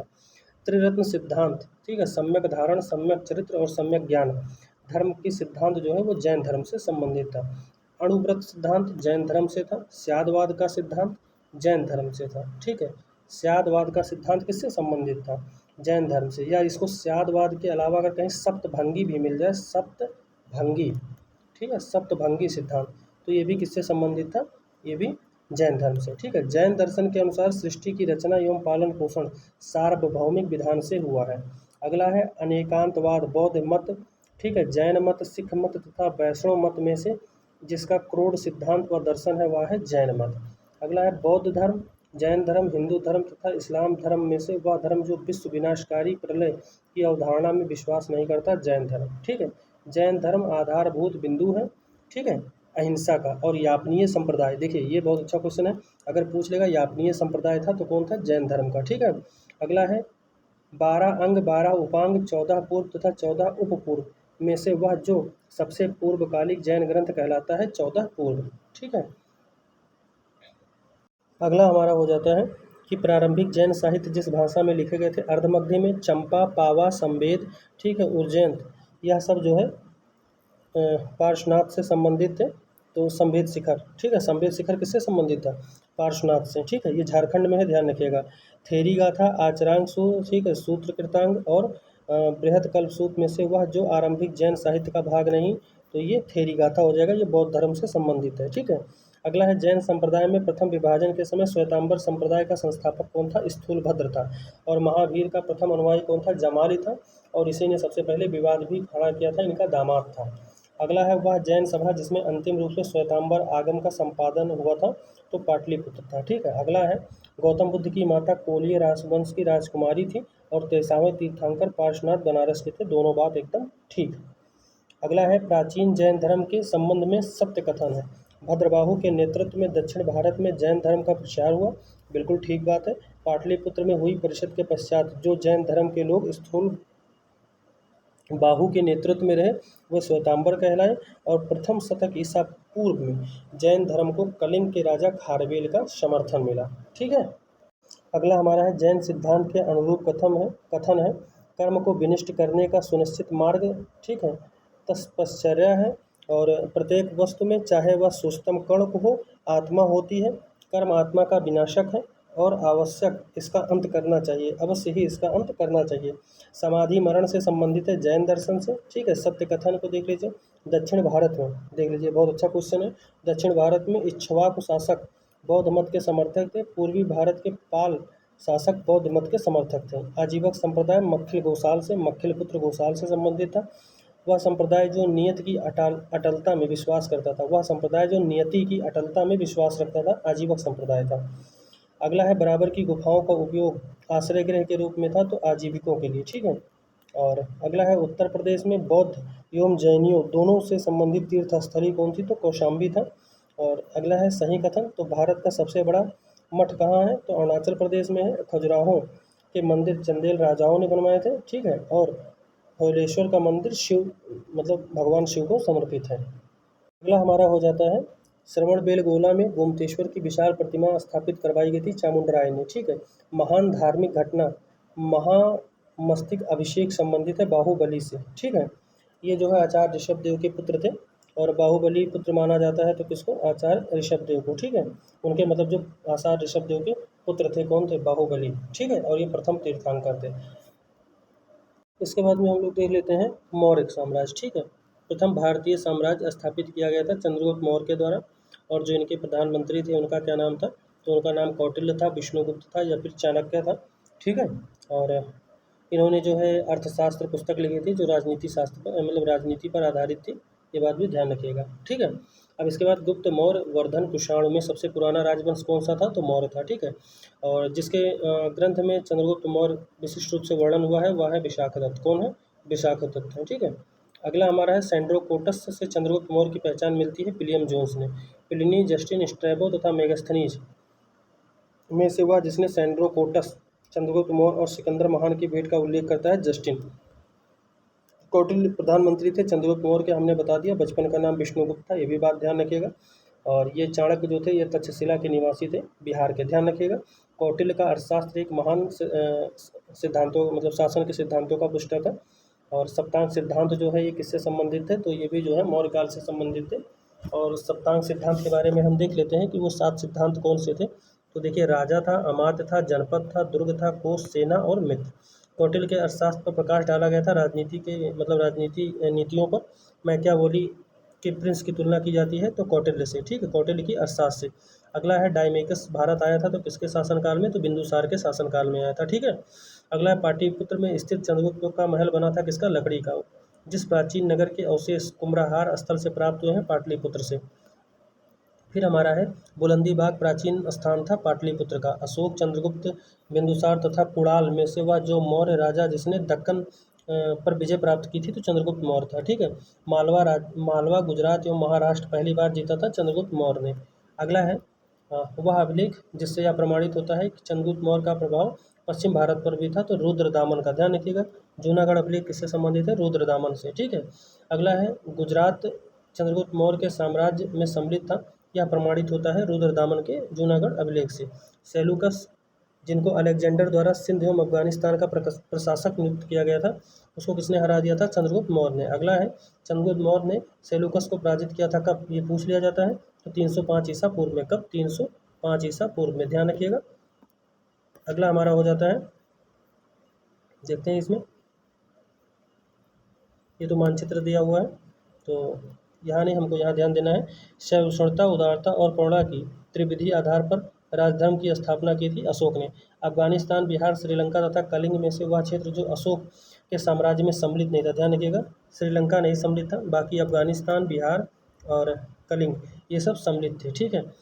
अशोक के तृतीय मुख्य शिलालेख, द्वितीय मुख्य शिलालेख एवं 9वां, ठीक है, मुख्य शिलालेख में तथा प्रथम अभिलेख में से वह जो दक्षिण भारतीय राज्य मतलब कौन सा ऐसा है जो दक्षिण भारतीय राज्यों का उल्लेख करता है, द्वितीय मुख्य शिलालेख। अगला है, भारत में प्रथम अस्पताल एवं औषधि बाग का निर्माण अशोक ने करवाया था। और अशोक के बौद्ध होते हुए हिंदू धर्म में आस्था नहीं छोड़ी थी, इसका प्रमाण है देवनाम प्रिय की उपाधि, ठीक है।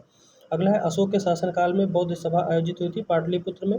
और मौर्य शासक जो बौद्ध धर्म का अनुयायी था, अशोक एवं दशरथ, ध्यान रखिएगा, अशोक और दशरथ। रज्जुक थे। ये बहुत अच्छा क्वेश्चन है, पूछ लेता है। रज्जुक मतलब उस समय क्या थे, तो मौर्य शासन के अधिकारी थे। अगला है सार्थवाह कहते थे व्यापारियों के काफिले को। अगला है आग्रहिक, युक्त, प्रादेशिक और रज्जुक में से वह अधिकारी जो मौर्य प्रशासन का भाग नहीं था, तो कौन नहीं था, ये ध्यान रखिएगा, अग्राहरिक। ठीक है, अग्राहरिक। अगला हमारा हो जाता है कि सारनाथ स्तंभ का निर्माण किया था अशोक ने। ठीक है, सर्वश्रेष्ठ स्तूप माने जाते हैं सांची को, ये मध्य प्रदेश में है। और इसके बाद में सांची स्तूप बनवाया था अशोक ने। ठीक है, अब देख लेते हैं इसमें कुछ मिलाने को दिया हुआ है। तो यहाँ पर मिला हुआ है कौशाम्बी घोषित राम मठ, कुशीनगर। ठीक है, ये है राणाभर स्तूप। ठीक है, फिर हमारा सारनाथ धामेक स्तूप और श्रावस्ती में सेहत में है। ध्यान रखिएगा, सब इंपॉर्टेंट है। अगला हमारा है सम्राट अशोक की तीर्थ यात्रा का सही क्रम कौन सा है। गया, कुशीनगर, लुम्बिनी, कपिलवस्तु, सारनाथ और श्रावस्ती। अशोक के शिलालेखों में प्रयुक्त भाषा कौन सी है, प्राकृतिक भाषा में। ठीक है, कालसी, गिरनार, शाहबाजगढ़ी, मेरठ में से वह अशोककालीन अभिलेख जो खरोष्ठी लिपि में है, तो शाहबाजगढ़ी। और पत्थर का प्राचीनतम शिलालेख है प्राचीनतम भाषा में, किसमें, प्राकृतिक भाषा में। ध्यान रखिएगा, अशोक के शिलालेखों को सर्वप्रथम किसने पढ़ा था, तो जेम्स प्रिंसेप ने 1837 में पढ़ा था। ठीक है, अगला हमारा है वह स्थान जहाँ से प्राक ऐतिहासिक ब्राह्मी लिपि का पता चला, तो कौन सा है, तो ये अनुराधापुर है।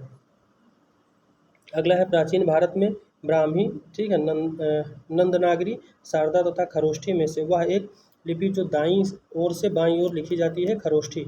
अशोक का अपने शिलालेखों में सामान्यतः जिस नाम पर उल्लेख हुआ है, प्रियदर्शी।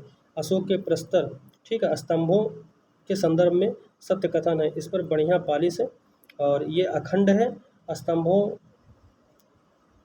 का सैफ्ट सुंडाकार है।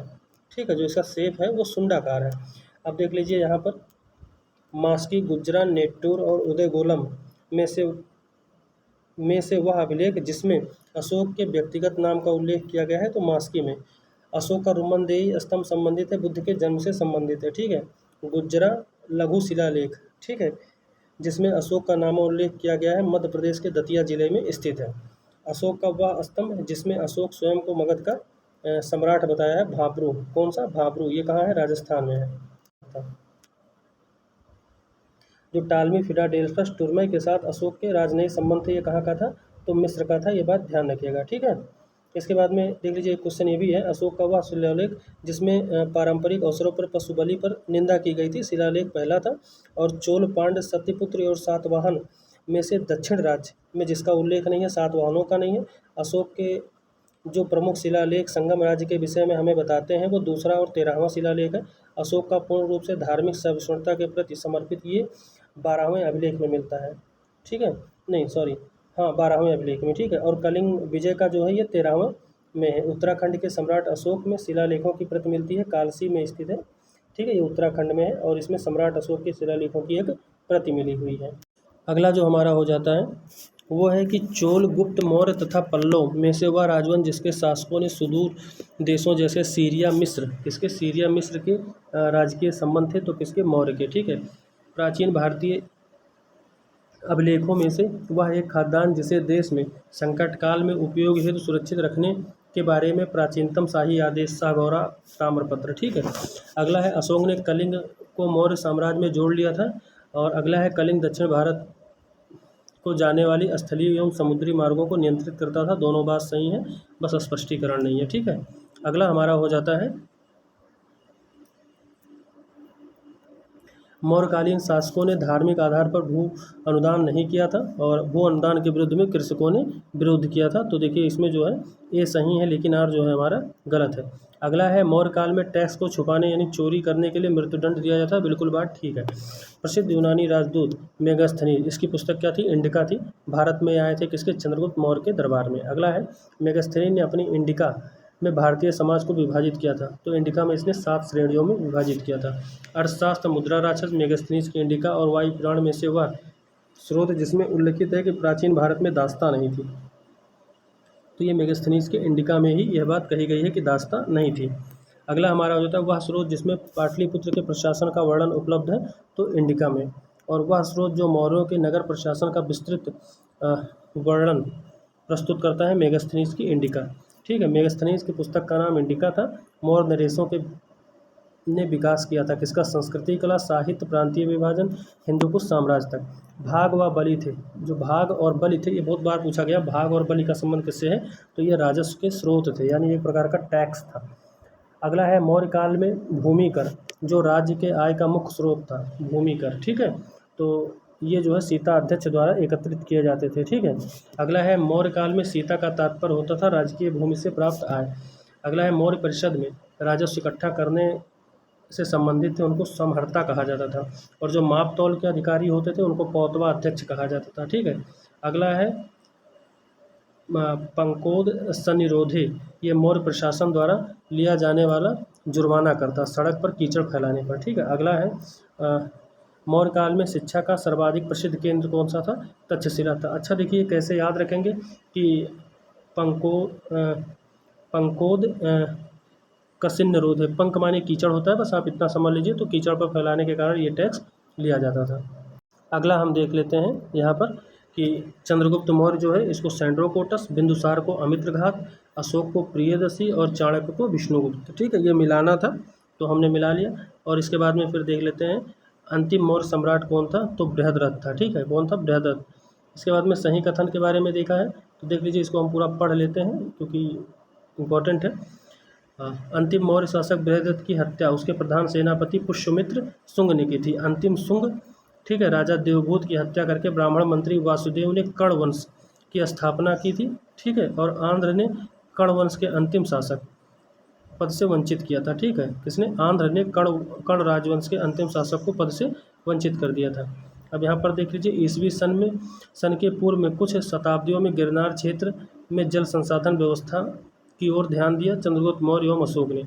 जल की आवश्यकता को ध्यान में रखते हुए जिस प्रथम शासक ने गिरनार क्षेत्र में एक झील का निर्माण करवाया था, तो कौन करवाया था? चंद्रगुप्त मौर्य ने, ठीक है। अब देख लेते हैं एक बार फिर से यहाँ पर, ये वही बार बार रिपीट कर रहा है लोथल। तो यहाँ पर क्या है? एंशियंट डॉकयार्ड, मतलब यहाँ बंदरगाह की बात कर रहा है। Sarnath, first sermon of Buddha, मतलब उनके द्वारा पहला उपदेश। और Sarnath, lion capital of Ashok.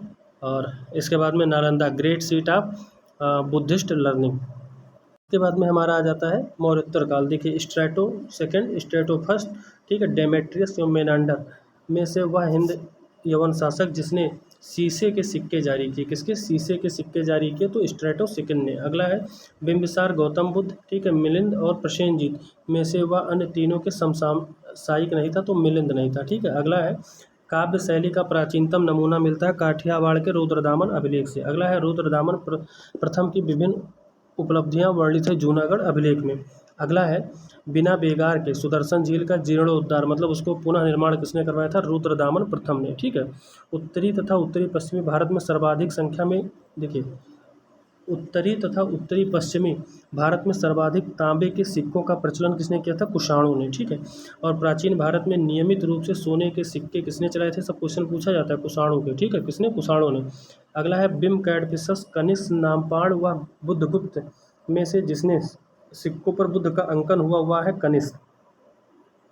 अगला है कुजुल कटफिसस, बिम कटफिसस तथा कनिष्क प्रथम तथा हुविस्क में से वह शासक जिसको सर्वप्रथम, देखिए यहाँ से क्वेश्चन बन जाएगा, सर्वप्रथम सोने के सिक्के जारी करने का श्रेय किसको दिया जाता है? बिम कटफिसस को, ठीक है।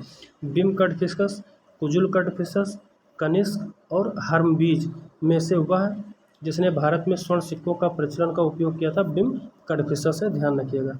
अगला है योद्धेय सिक्कों पर अंकन किसके मिलता है? कार्तिकेय का, ठीक है। अगला है कनिष्क ने सारनाथ बौद्ध प्रतिमा का अभिलेख की तिथि क्या है? 81 ईस्वी, ठीक है। कुषाण शासक कनिष्क का राज्याभिषेक हुआ था 78 ईसा में। शक संवत का प्रारंभ कब हुआ था? 78 ईस्वी में। विक्रम संवत का 135, विक्रम संवत का प्रारंभ कब से हुआ? 57। कनिष्क के समकालीन थे अश्वघोष एवं वसुमित्र, ठीक है। अश्वघोष, चरक, नागार्जुन तथा पतंजलि में से वह जो कनिष्क के दरबार में रहते थे, तो कौन रहता था कनिष्क के दरबार में? पतंजलि, ठीक है। अगला है अश्वघोष, पार्श्व, वसुमित्र, विशाखदत्त में से वह जो कनिष्क के दरबार में नहीं गया था, तो कौन था? विशाखदत्त था, ठीक है। अगला हमारा हो जाता है श्रावस्ती, कौशाम्बी, पाटलिपुत्र, चंपा नगरों में से कनिष्क के रबतक अभिलेख में, देखिए कनिष्क से संबंधित कौन था? रबतक अभिलेख में उल्लेख नहीं है श्रावस्ती का, ठीक है। तक्षशिला विश्वविद्यालय से शिक्षा प्राप्त की थी किसने? चरक और जीवक ने दोनों क्या थे, राजवैद्य थे, और ये दोनों जो है बहुत अच्छे जानकार थे, ठीक है, आयुर्वेद के। अगला है शुंग वंश के बाद में भारत पर कब्जा किया कर्ण वंश ने, ठीक है। इसके बाद में पुष्यमित्र, शुंग, खारबेल, गौतमीपुत्र सातकर्णी, वासुदेव एवं समुद्रगुप्त में वह शासक जो वर्ण व्यवस्था का रक्षक था। तो कौन था वर्ण व्यवस्था का रक्षक? गौतमीपुत्र सातकर्णी। मौर्यों के बाद दक्षिण भारत में सबसे प्रभावशाली राज कौन सा था? तो सातवाहन था। सिमुक किसका संस्थापक था? सातवाहन वंश का, ठीक है। चीनी चीनी जनरल जिसने कनिष्क को हराया था, पांचाऊ। अगला है गुप्त वंश। मौर्य वंश तथा कुषाण वंश में से वह वंश जिसके साम्राज्य में सीमाएं भारतीय उपमहाद्वीप के बाहर तक फैल गई थी, कुषाण वंश।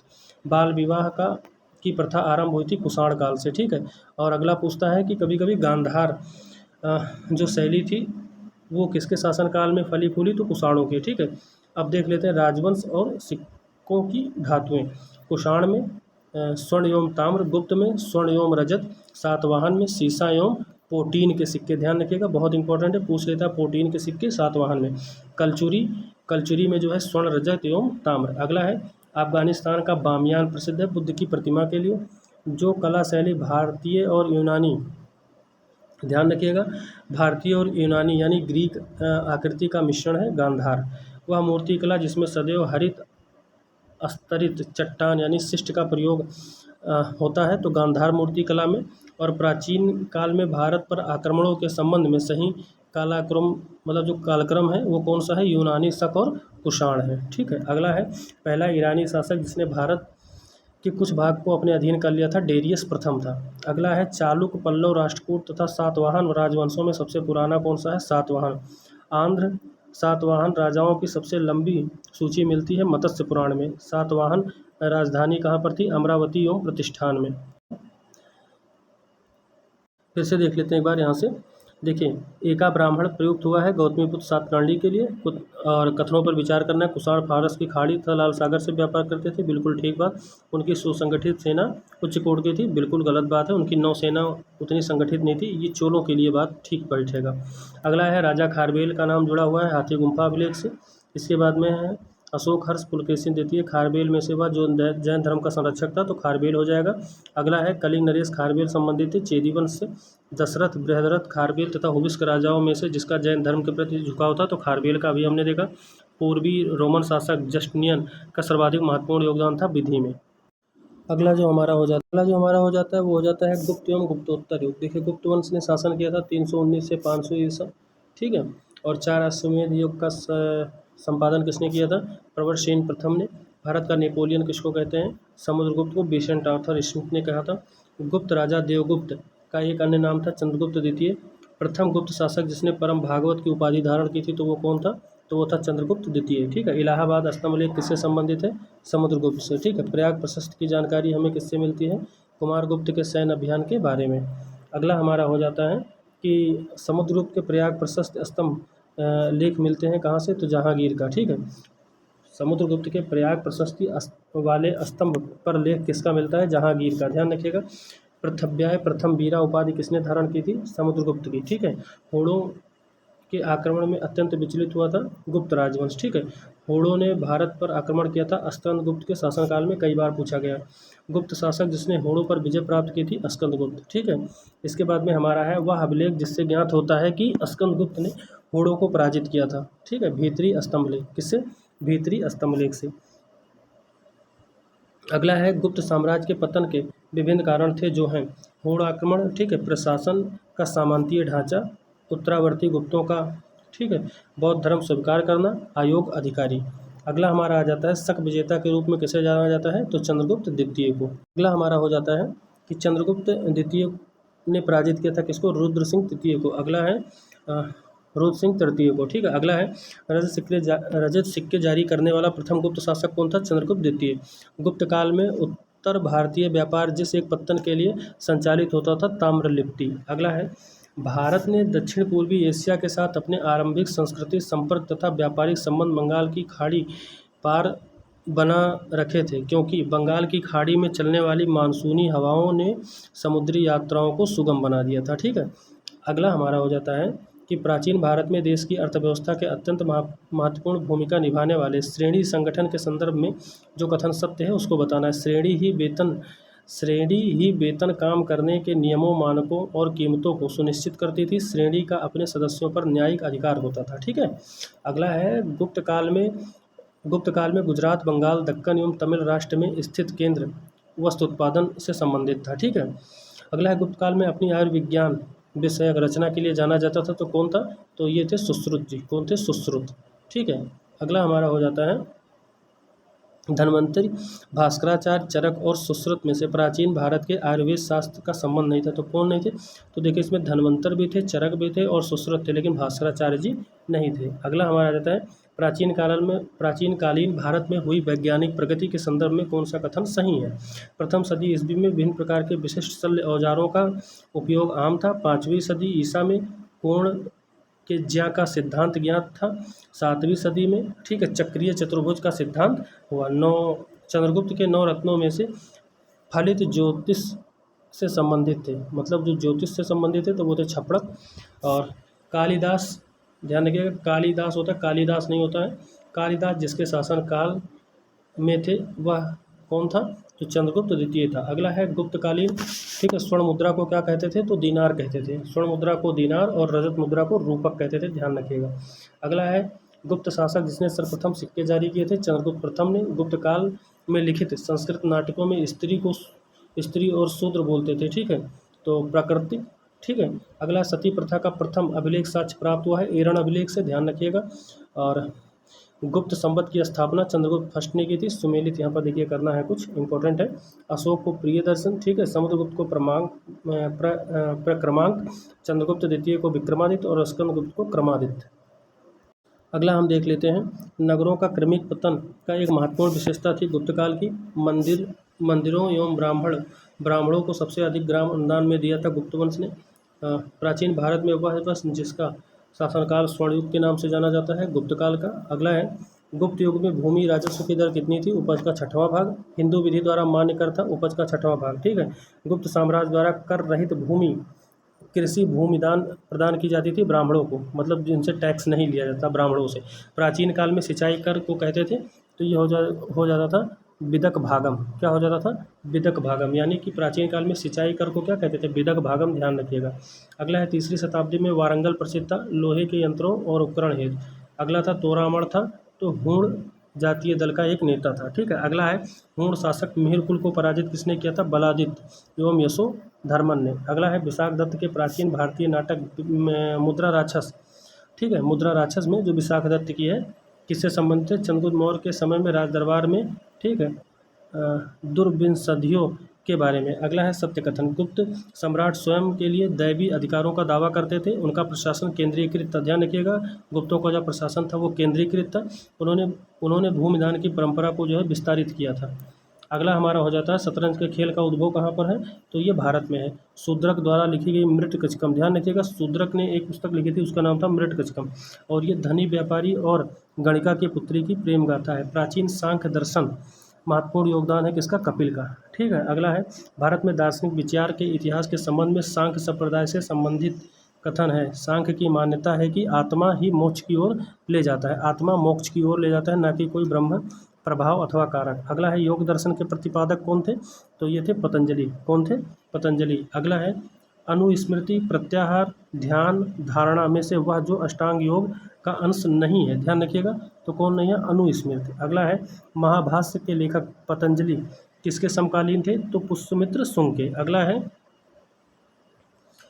नव्य न्याय संप्रदाय। ध्यान रखिएगा, नव्य न्याय संप्रदाय स्कूल के संस्थापक कौन थे? गंगेश।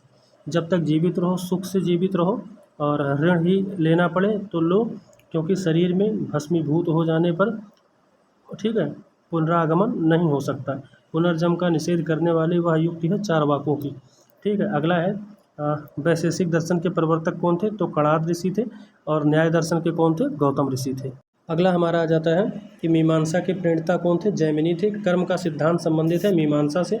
सांख्य, वैशेषिक, मीमांसा, न्याय, योग में से वह दर्शन जिसका मत ही वेद शाश्वत सत्य है, तो ये हो जाएगा मीमांसा। मीमांसा तथा वेदांत, न्याय और वैशेषिक लोकायत कपालिक, ठीक है, तथा सांख्य और योग युग्मों के वह एक जो भारतीय षट दर्शन का भाग नहीं है, लोकायत और कपालिक। अद्वैत दर्शन के संस्थापक कौन थे? शंकराचार्य जी थे। ठीक है। ज्ञान कर्म भक्ति योग से अद्वैत वेदांत के अनुसार मुक्ति प्राप्त की जा सकती है ज्ञान द्वारा। शंकराचार्य, अभिनव गुप्त, ठीक है, रामानुज तथा माधव में से वेदांत दर्शन के साथ संबंध नहीं था अभिनव गुप्त का। अब देख लेते हैं ये संवत जो है कभी कभी पूछ लेता है। विक्रम संवत 58 ईसा पूर्व, शक संवत 78 ईसा पूर्व, गुप्त संवत 320 और इसके बाद में फिर हमारा है कलि संवत, ये 3102 ईसा पूर्व। अगला है सत्य कथन, हमको बताना है विक्रम संवत 58 ईसा पूर्व से, शक संवत 78, गुप्तकालीन ये हमारा 319 और भारत में मुसलमान शासन का युग का शासन 1192 से शुरू हुआ था। पुलकेशिन द्वितीय, ठीक है, बादामी शिलालेख शक वर्ष 465 का दिनांकित है। यदि इसे विक्रम संवत में दिनांकित करना होगा तो वर्ष 601 अथवा 600 होगा, ठीक है, मतलब विक्रम संवत में अगर इसको ऐड कर लेंगे तो ऐसा कुछ इसमें कहा गया है। अगला हमारा है सम्राट हर्षवर्धन ने 2 महान धार्मिक सम्मेलनों का आयोजन किया था, कहाँ पर? कन्नौज और प्रयाग में, ठीक है। उत्तर प्रदेश का वह स्थल जहाँ हर्षवर्धन ने बौद्ध महासम्मेलन का आयोजन किया था, प्रयागराज, ठीक है। अगला हमारा हो जाता है कि प्रयाग में। अगला है नर्मदा नदी पर सम्राट हर्ष ने दक्षिणवर्ती अग्रगमन को रोका पुलकेशिन द्वितीय ने, ठीक है। हर्षवर्धन को पराजित किया था पुलकेशिन द्वितीय ने, ठीक है। कभी बाण, ठीक है, कभी जो बाण था वो कहाँ का निवासी था? तो वो हो जाएगा पृथ्वीकूटा औरंगाबाद का। अगला हेनसांग भारत आया था हर्षवर्धन के शासनकाल में, ठीक है। भारत की यात्रा करने वाला चीनी यात्री युआन चौंग यानी ह्वेनसांग ने तत्कालीन भारत की सामान्य दशाओं और संस्कृति का वर्णन किया है। इस संदर्भ में सही कथन है। जहाँ तक अपराधों के लिए दंड का प्रश्न है, अग्नि, जल व विष द्वारा सत्य परीक्षा किया जाना ही किसी व्यक्ति की निर्दोषिता अथवा दोष के निर्णय का साधन थे, ठीक है। व्यापारियों को नौघाटों तथा नौका का शुल्क देना पड़ता था। ह्वेनसांग की यात्रा के समय सूती कपड़ों के उत्पादन के लिए सबसे प्रसिद्ध केंद्र कौन सा था? मथुरा था। ध्यान रखिएगा कैसे शब्द, ये जो कैसे, ध्यान रखिएगा कैसे शब्द का प्रयोग किया गया है रेशम के लिए। चीनी यात्री ह्वेनसांग अध्ययन किया था कहाँ पर? नालंदा विश्वविद्यालय में, ठीक है। इसी नालंदा को जो है बख्तियार खिलजी ने क्या कर दिया था? नष्ट कर दिया था। आज ही भारत में ह्वेनसांग को याद करने की मुख्य कारण क्या है? सीयूकी की रचना। अगला है चीनी यात्री जिसने भीना माल की यात्रा की थी, ह्वेनसांग। चीनी यात्री इत्सिंग ने बिहार का भ्रमण किया था 671-72 में, ठीक है। चीनी लेखक भारत का उल्लेख करते हैं युनतू नाम से, ठीक है। अगला है नालंदा विश्वविद्यालय को जो है नाश किया था मुस्लिम आक्रमण ने, ठीक है। भारत का सबसे प्राचीन बिहार कौन सा है? नालंदा है। नालंदा स्थित है बिहार में। गुप्तोत्तर युग के प्रमुख व्यापारिक केंद्र था कन्नौज। इसका पुराना नाम क्या था? महोदय नगर, ठीक है। अगला है सामंतवाद का विकास गुप्तोत्तर काल में कृषक संरचना की प्रमुख विशेषता थी और इस काल में भूस्वामी मध्यवस्थ वर्ग, ठीक है, मध्यस्थ वर्ग एवं आश्रित कृषक वर्ग अस्तित्व में आया था, ठीक है। दोनों बात सही है, व्याख्या भी बिल्कुल ठीक है। अगला हमको देख लेना है आदि शंकराचार्य द्वारा स्थापित 4 मठ स्थित हैं, कौन कौन से? जोशी मठ, द्वारका, पुरी और श्रृंगेरी में। अगला है रवि कीर्ति जो है पुलकेशिन द्वितीय और भवभूति कन्नौज के यशोवर्मन। हरिसेन जो है ये दरबारी थे समुद्रगुप्त के और दंडी जो है ये नरसिंह वर्मन के शासनकाल में दरबारी कवि थे। इसके बाद में फिर हम यहाँ देख लेते हैं दरबारी कवि और राजा। तो देख लीजिए अमीर खुसरो किसके थे? अलाउद्दीन खिलजी के। कालिदास जो थे वो चंद्रगुप्त द्वितीय के। हरिसेन समुद्रगुप्त के और बाणभट्ट हर्षवर्धन के। फिर देख लेते हैं, ठीक है, भोज ये धार और दुर्गावती गोंडवाना की और समुद्रगुप्त जो है ये विदिशा के और अशोक प्रांतीय शासक कहाँ का था? उज्जैन का, ठीक है। ये हमारे इंपॉर्टेंट थे। अब देख लेते हैं भारत में प्राचीन स्थापत्य कला। देखिए खजुराहो का कंदरिया महादेव मंदिर चंदेलों ने बनवाया था और खजुराहो मंदिर जो है हिंदू धर्म और जैन धर्म से संबंधित है। खजुराहो मंदिर जो है निर्माण चंदेल राजाओं ने करवाया था। अगला हमारा हो जाता है खजुराहो का मातंगेश्वर मंदिर समर्पित है शिव को। कंदरिया महादेव 64 योगिनी दशावतार एवं चित्रगुप्त में से वह जो मंदिर खजुराहो में नहीं है दशावतार, ठीक है, ये ललितपुर झांसी में है। अगला है खजुराहो के मंदिर भीमबेटका की गुफाएं, सांची के स्तूप व मांडू का महल में से कौन सा हुआ जो विश्व धरोहर स्थित यानी वर्ल्ड हेरिटेज साइट नहीं है? मांडू का महल, और ये सब मध्य प्रदेश में, ध्यान रखिएगा। अगला है भीतरगांव मंदिर, ग्वालियर का तेली मंदिर, कंदरिया महादेव मंदिर तथा ओसिया मंदिर, ठीक है, में से वह जिसका शिखर द्रविड़ शैली में बना हुआ है ग्वालियर का तेली मंदिर। अगला है 100 से अधिक बौद्ध गुफाएं हैं कन्हेरी केंद्र में, ठीक है। अगला है आबू का जैन मंदिर बना है संगमरमर से। भावनगर, माउंट आबू, नासिक तथा उज्जैन नगरों में से किसके निकट, ठीक है, पाली ताड़ा मंदिर स्थित है? भावनगर के, ठीक है। एलिफेंटा ये महाराष्ट्र में है। एलिफेंटा की गुफाएं मुख्यतः ठीक है। इस धर्म के मतावलंबियों के उपयोग के लिए काटकर बनाई गई थी शैव जो थे और बौद्ध। ठीक है। एलिफेंटा प्रसिद्ध शैल को काटकर बनाए गए मंदिरों का श्रेय किसको जाता है? राष्ट्रकूटों को। अजंता, भाजा, एलिफेंटा और एलोरा में से त्रिमूर्ति के लिए विख्यात है एलिफेंटा। अगला है, प्राचीन भारत में गुप्त काल से संबंधित गुफा चित्रांकन के केवल 2 उदाहरण उपलब्ध हैं। इनमें से अजंता की गुफाएं, ये महाराष्ट्र में है, अजंता एलोरा दोनों महाराष्ट्र में, ध्यान रखिएगा। गुप्त काल की चित्रांकन का दूसरा अवशिष्ट उपलब्ध है बाघ गुफाओं में। एलोरा की गुहा मंदिर संबंधित है हिंदू, बौद्ध और जैन से। एलोरा में गुफाएं और शैलकृत मंदिर हैं हिंदू, बौद्ध और जैन के। अगला है, बौद्ध, हिंदू, जैन शैलाकृत गुहाएं एक साथ विद्यमान हैं एलोरा में। ठीक है। पश्चिम भारत में प्राचीनतम शैलकृत गुफाएं हैं नासिक, एलोरा और अजंता में। एलिफेंटा, नालंदा, अजंता, खजुराहो में से बौद्ध गुफा मंदिर के लिए प्रसिद्ध है अजंता। ठीक है। एलोरा गुफाओं का निर्माण कराया था राष्ट्रकूटों ने। किसने? राष्ट्रकूटों ने। शैलकृत, ठीक है, शैलकृत गुफाओं का निर्माण कराया था राष्ट्रकूटों ने।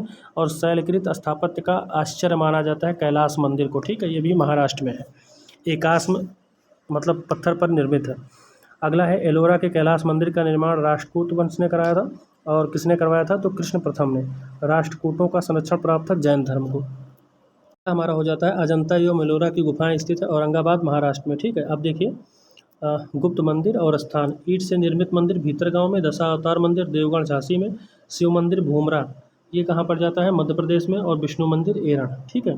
अगला है, भारतीय शिला वस्तु के इतिहास के संदर्भ में सत्य है। ठीक है। भीमबेटका की गुफाएं भारत की प्राचीनतम अवशिष्ट शैलकृत गुफाएं हैं। और बराबर की शैलकृत गुफाएं सम्राट अशोक द्वारा मूलतः आजीविकों के लिए बनवाई गई थी। एलोरा में गुफाएं विभिन्न धर्मों से संबंधित थे। ठीक है। अजंता की कला का प्रश्रय यानी सहायता दिया था वकाटकों ने। ठीक है, वकाटक वंश ने। अगला है, अजंता की गुफाएं रामायण, महाभारत, जातक कथाएं एवं पंचतंत्र की कहानियों से संबंधित है, जातक कथाओं से। ध्यान रखिएगा, किससे संबंधित है? तो जातक कथाओं से। भित्ति चित्रकला के लिए जाना जाता है अजंता की गुफा एवं लोपाक्षी मंदिर को। अगला है, अजंता और महाबलीपुरम के रूप में ज्ञात 2 ऐतिहासिक स्थान जो तथ्य समान है वह है दोनों में शिलाकृत स्मारक है।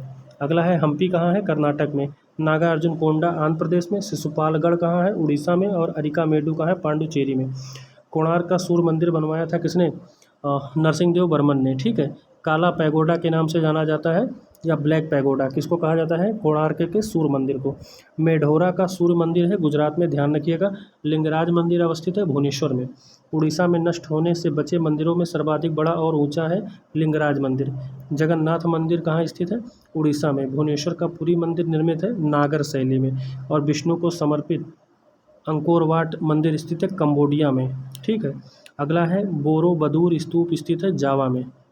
अगला हमारा हो जाता है, अंकोर वाट मंदिर समूह का निर्माण 12वीं सदी में करवाया था सूर्यवर्मन सेकंड ने। ठीक है। द्रविड़ शैली में मंदिरों के गोपुरम से तात्पर्य है तोरण के ऊपर बने, किसके? तोरण के ऊपर बने अलंकृत, ठीक है, बहुमंजिला भवन से। चट्टानों को काटकर महाबलीपुरम अथवा मामल्लपुरम का मंदिर बनवाया था पल्लव द्वारा। ठीक है। महाबलीपुरम का सप्तरथ मंदिर बनवाया था किसने बनवाया था? तो ये बनवाया था नरसिंह वर्मन फर्स्ट ने। महाबलीपुरम के रथ के मंदिरों का निर्माण किसने करवाया था? नरसिंह वर्मन फर्स्ट ने। द्रौपदी रथ, भीम रथ, अर्जुन रथ तथा धर्मराज रथों में से सबसे छोटा रथ कौन सा है? तो द्रौपदी रथ। ठीक है। एलिफेंटा गुफा है, श्रवण बेलगोला का है, मूर्ति है। और खजुराहो मंदिर है, सांची स्तूप है। फिर देख लेते हैं, भीमबेटका मध्य प्रदेश में है। सोर टेम्पल कहाँ है? तमिलनाडु में है, देख लीजिए इंपॉर्टेंट है। हम्पी कर्नाटक में है। और मानस असम में है।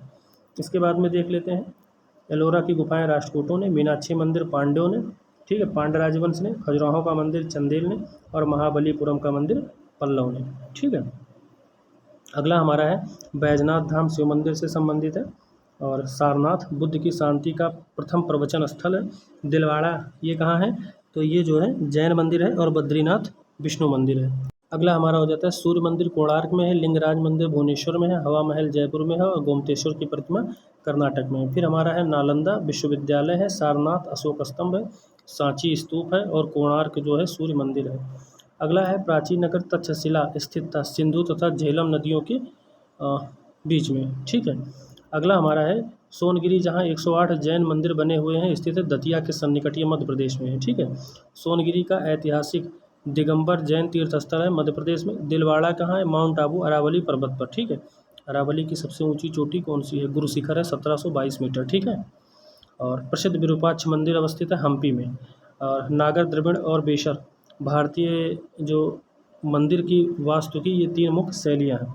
भारत में संस्कृति के इतिहास में संदर्भ में पंचायतन शब्द निर्दिष्ट करता है मंदिर रचना शैली को, ठीक है। प्रसिद्ध नैमिषारण्य स्थित है सीतापुर उत्तर प्रदेश में। अब देख लेते हैं, सुमेलित कर लेते हैं। बुद्ध के महापरिनिर्वाण की एक भव्य प्रतिमा जिस पर ऊपर की ओर अनेकों दैवी संगीतज्ञ तथा नीचे की ओर अनेक दुखी अनुयायी दर्शाए गए हैं अजंता में, ठीक है। अगला है प्रस्तर पर उत्कीर्ण विष्णु के वाराह अवतार की विशाल प्रतिमा, ठीक है, जिसमें वह देवी पृथ्वी को गहरे विशुद्ध सागर से उबारते हुए दर्शाए गए हैं, उदयगिरी गुफा, ये एमपी में है। अगला है विशाल गोलास्मो पर उत्कीर्ण अर्जुन की तपस्या, गंगा अवतरण, मामल्लपुरम, ठीक है। अगला हमारा हो जाता है भारत के कला और पुरातात्विक इतिहास के संदर्भ में भुवनेश्वर स्थित लिंगराज मंदिर, धौली स्थित शैलकृत हाथी, महाबलीपुरम स्थित शैलकृत स्मारक तथा उदयगिरी स्थित वाराह मूर्ति में से वह जिसको सबसे पहले निर्माण किया गया था, धौली स्थित शैलकृत हाथी। हमारा अगला आ जाता है प्राचीन साहित्य एवं साहित्यकार। अब देखिए, इतिहास के पिता की पदवी सही अर्थों में संबंधित है हेरोडोटस से। मुद्रा राक्षस के लेखक कौन है? विशाखदत्त। अगला, साहित्य की शास्त्रीय पुस्तकें जो पुस्तक काल में लिखी गई थी, अमरकोश, कामसूत्र, मेघदूत और मुद्रा राक्षस। अगला हमारा है 10 कुमार चरितम के रचनाकार कौन है? तो ये आचार्य दंडी हैं, ठीक है। अगला है कुमार संभव महाकाव्य लिखा कालिदास ने। मालविकाग्निमित्रम, अभिज्ञान शकुंतलम, कुमार संभवम और जानकी हरणम में से वह नाटक जो कालिदास द्वारा नहीं लिखी गई है, तो जानकी हरणम है, ठीक है। अगला है पुस्तक दिए हैं और उनके लेखक हैं, तो बताना है। देखिए, लेखक पाणिनि की क्या है? अष्टाध्यायी है, ठीक है। क्या है? अष्टाध्यायी। वात्स्यायन की क्या है? कामसूत्र है। चाणक्य की क्या है? अर्थशास्त्र। और कल्हड़ की क्या है? रजत रंगड़ी। ये जो है कल्हड़ की रजत रंगड़ी, ये जो है कश्मीर से संबंधित कहानियों को बताती है, देख लीजिए यहाँ पर। फिर अगला अष्टाध्यायी लिखी है पाणिनि ने। फिर यहाँ देख लेते हैं, भारवी द्वारा किराती अर्जुनियम, हर्ष द्वारा नागानंद, ठीक है। कालिदास द्वारा मालविकाग्निमित्रम और राजशेखर द्वारा कपूर मंजरी, ठीक है, कर्पूर मंजरी। अगला, संस्कृत की रचनाएं जिन्हें महाभारत से अपना कथा सूत्र लिया है, तो देखिए नैषधीय चरितम, किराता अर्जुनियम और शिशुपाल वधम। अगला है विशाखदत्त का क्या है? नाटक है। वारामिहिर खगोल विज्ञान के चरक चिकित्सक थे और ब्रह्मगुप्त गणतज्ञ थे। चरक संहिता नामक पुस्तक चिकित्सा से संबंधित है। वारामिहिर की पंच सिद्धांतिका, ध्यान रखिएगा, वारामिहिर की क्या है? पंच सिद्धांतिका, यूनानी ज्योति विद्या पर आधारित है। कालिदास की क्या है? रघुवंशम है। भास की क्या है? स्वप्नवास दत्ता है। और फिर इसके बाद में बाणभट्ट की कादंबरी है। हर्ष की रत्नावली है, ठीक है। अगला है मिलिंद पान्हो, ये पाली ग्रंथ में है, ठीक है। अगला हमारा है बौद्ध ग्रंथ मिलिंद पान्हो, जिस हिंद यौन शासक पर प्रकाश डालता है वह है मिनांडर, ठीक है। मिलिंद पान्हो राजा मिनांडर तथा बौद्ध भिक्षु के मध्य संवाद के रूप में कौन था? तो ये जो है बौद्ध भिक्षु थे नागसेन। अगला है वह स्रोत जो प्राचीन भारत के व्यापारिक मार्गों पर मौन है, मिलिंद पान्हो, ठीक है। अगला है, अब देख लेते हैं, दरबारी कवि और राजा अमीर खुसरो अलाउद्दीन खिलजी का, कालिदास चंद्रगुप्त द्वितीय के, हरिसेन जो थे ये समुद्रगुप्त और बाणभट्ट हर्षवर्धन के। अब देख लीजिए, रजत रंगड़ी के लेखक कल्हड़ के समय शासक था जयसिंह। और कल्हड़ कृति रजत रंगड़ी में कुल कितने तरंग हैं? ध्यान रखिएगा, 8, ठीक है। और कल्हड़ की रजत रंगड़ी को आगे बढ़ाया था किसने? जोन राज एवं श्रीवर ने। सौदानंद पुस्तक किसनी है? तो सौदानंद जो पुस्तक है अश्वघोष की है। नागानंद रत्नावली और प्रियदर्शिका किसकी है? हर्षवर्धन की। अमरकोश सिद्धांत, ठीक है, शिरोमणि और बृहद संहिता अष्टांग हृदय में से वह जो विश्वकोशीय ग्रंथ है, तो कौन है? बृहद संहिता है। अगला देख लेते हैं, मृटकचकम, ये किसकी है? शूद्रक की है। बुद्धचरित किसकी है? अश्वघोष की। मुद्रा राक्षस विशाखदत्त की। और हर्षचरित बाणभट्ट की। फिर से एक बार देख लेते हैं, वारामिहिर की वृत्त संहिता विशाखदत्त की देवी चंद्र गुप्तम है। शूद्रक की मृटकचकम है। और बिल्लाहड़ की क्या है? विक्रमो देवचरितम, ठीक है। फिर हमारा हो जाता है कर्पूर मंजरी, ये राजशेखर की है। मालविका की मित्रम किसकी है? कालिदास की। और मुद्रा राक्षस विशाखदत्त की है। और सौदानंद किसकी है? अश्वघोष। अगला हमारा है शाकुंतलम, लिखा गया है कालिदास ने, ठीक है। अगला है मचकटकम, मेघदूतम, ऋतुसंहारम एवं विक्रमोर्वशीयम में से कालिदास की कृति नहीं है, तो मृटकचकम है, ये किसकी है? शूद्रक की है, ठीक है। अगला हमारा है कालिदास द्वारा रचित मालविकाग्निमित्रम नाटक का नायक कौन है? अग्निमित्र है, ठीक है। वह पुस्तक जिसमें शुंग राजवंश के संस्थापक की प्रेम कहानी है, मालविकाग्निमित्रम। अगला हमारा है वह पुस्तक जिसमें शुंग राजवंश के संस्थापक के पुत्र की प्रेम कहानी है, तो मालविकाग्निमित्रम है, ठीक है। अगला हमारा है स्वप्न वासोदत्ता के लेखक कौन है, तो भास है। गीत गोविंद के रचयिता कौन है, तो गीत गोविंद के रचयिता जयदेव अलंकृत करते थे कहाँ पर, लक्ष्मण सेन की सभा में। ठीक है, अगला है अष्टांग संग्रह किससे संबंधित है, आयुर्विज्ञान से। 10 रूपक किससे है, नाट्यकला से। लीलावती गणित से और महाभाष्य व्याकरण से। अगला है तुम्हारा अधिकार कर्म पर है, फल की प्राप्ति पर नहीं। यह वाक्य कहाँ से लिया गया है, तो गीता से लिया गया है। जो यहाँ का जो यहाँ है वह अन्यत्र भी है, और जो यहाँ नहीं है वह कहीं नहीं है। यह बात कहाँ कहा गया है, महाभारत में। प्राचीन काल में वह ग्रंथ जिसका 15 भारतीय एवं ठीक है 40 विदेशी भाषाओं में अनुवाद किया गया है, पंचतंत्र। ठीक है, और पंचतंत्र मूल रूप से लिखी गई है विष्णु शर्मा जी के द्वारा। अब देख लेते हैं यहाँ पर कुछ ग्रंथ और लेखक। तो देखिए सर्ववर्मा, ये हो गया कांतांत्र। ठीक है, अगला शूद्रक की मृच्छकटिकम, विज्ञानेश्वर की मिताक्षरा और कल्हण की रजत रंगड़ी। ठीक है, ब्रह्मदत्त, आर्यभट्ट, भास्कर व लल्ल में से जो बीजगणित के क्षेत्र में अपने योगदान के रूप में विशेष जाना जाता है, भास्कर है। गणित की पुस्तक लीलावती भास्कराचार्य की। आर्यभट्ट थे भारतीय गणितज्ञ एवं खगोल शास्त्री। वह भारतीय गणितज्ञ जिसने दशमलव के स्थानिक मान की खोज की थी, आर्यभट्ट ने। ठीक है, अब देखिए मत्त विलास प्रहसन, कौन सा, मत्त विलास प्रहसन के लेखक कौन है, तो महेंद्र बर्मन है। ठीक है, मनुस्मृति मुख्यतः संबंधित है किससे, समाज व्यवस्था से। अगला देख लीजिए भारत का प्रथम विधि निर्माता कौन माना जाता है, मनु को। ठीक है, शून्य का आविष्कार किसने किया था, किसी अज्ञात भारतीय ने। ठीक है, अगला है लाइफ ऑफ ह्वेन सियांग हुईली। ठीक है, द नेचुरल हिस्ट्री प्लिनी की है। हिस्टोरियल ठीक है फिलिप्कल, ये पाम्पाइयस ट्रोगस की है। ठीक है, द हिस्ट्रीज हेरोडोटस की है। अगला है सितार, बीड़ा, सरोद तथा तबला में सबसे प्राचीन वाद्य यंत्र कौन सा है, तो कौन सा है, बीड़ा है। ठीक है, कौन सा है, बीड़ा है। कुछ इंपॉर्टेंट देख लेते हैं। प्रतिहार वंश की राजधानी कहाँ पर थी, तो कन्नौज थी। ठीक है, चोलों की तंजौर थी। परमार की क्या थी, धारा। और सोलंकी क्या थी, अहिंदवाड़ा। ठीक है, गुज्जार प्रतिहार वंश का संस्थापक कौन था, नागभट्ट प्रथम था। इसके बाद में हम लोग दक्षिण भारत, चोल, चालुक्य, पल्लव और संगम को देख लेते हैं। 9वीं शताब्दी में चोल साम्राज्य की नींव किसने डाली थी, तो विजयालय ने। किसने डाली थी, विजयालय ने। ठीक है, वह मंदिर परिषद जिसमें एक भारी भरकम नंदी की मूर्ति है, जिसे भारत का विशालतम नंदी मूर्ति माना जाता है, तो वह है बृहदेश्वर मंदिर। अगला है तंजौर, कहाँ पर स्थित है बृहदेश्वर मंदिर, तंजौर। ठीक है, और यह मंदिर जिस चोल शासक के काल में निर्मित हुआ था उसका क्या नाम था, राजराज प्रथम। ठीक है, क्या नाम था, राजराज प्रथम।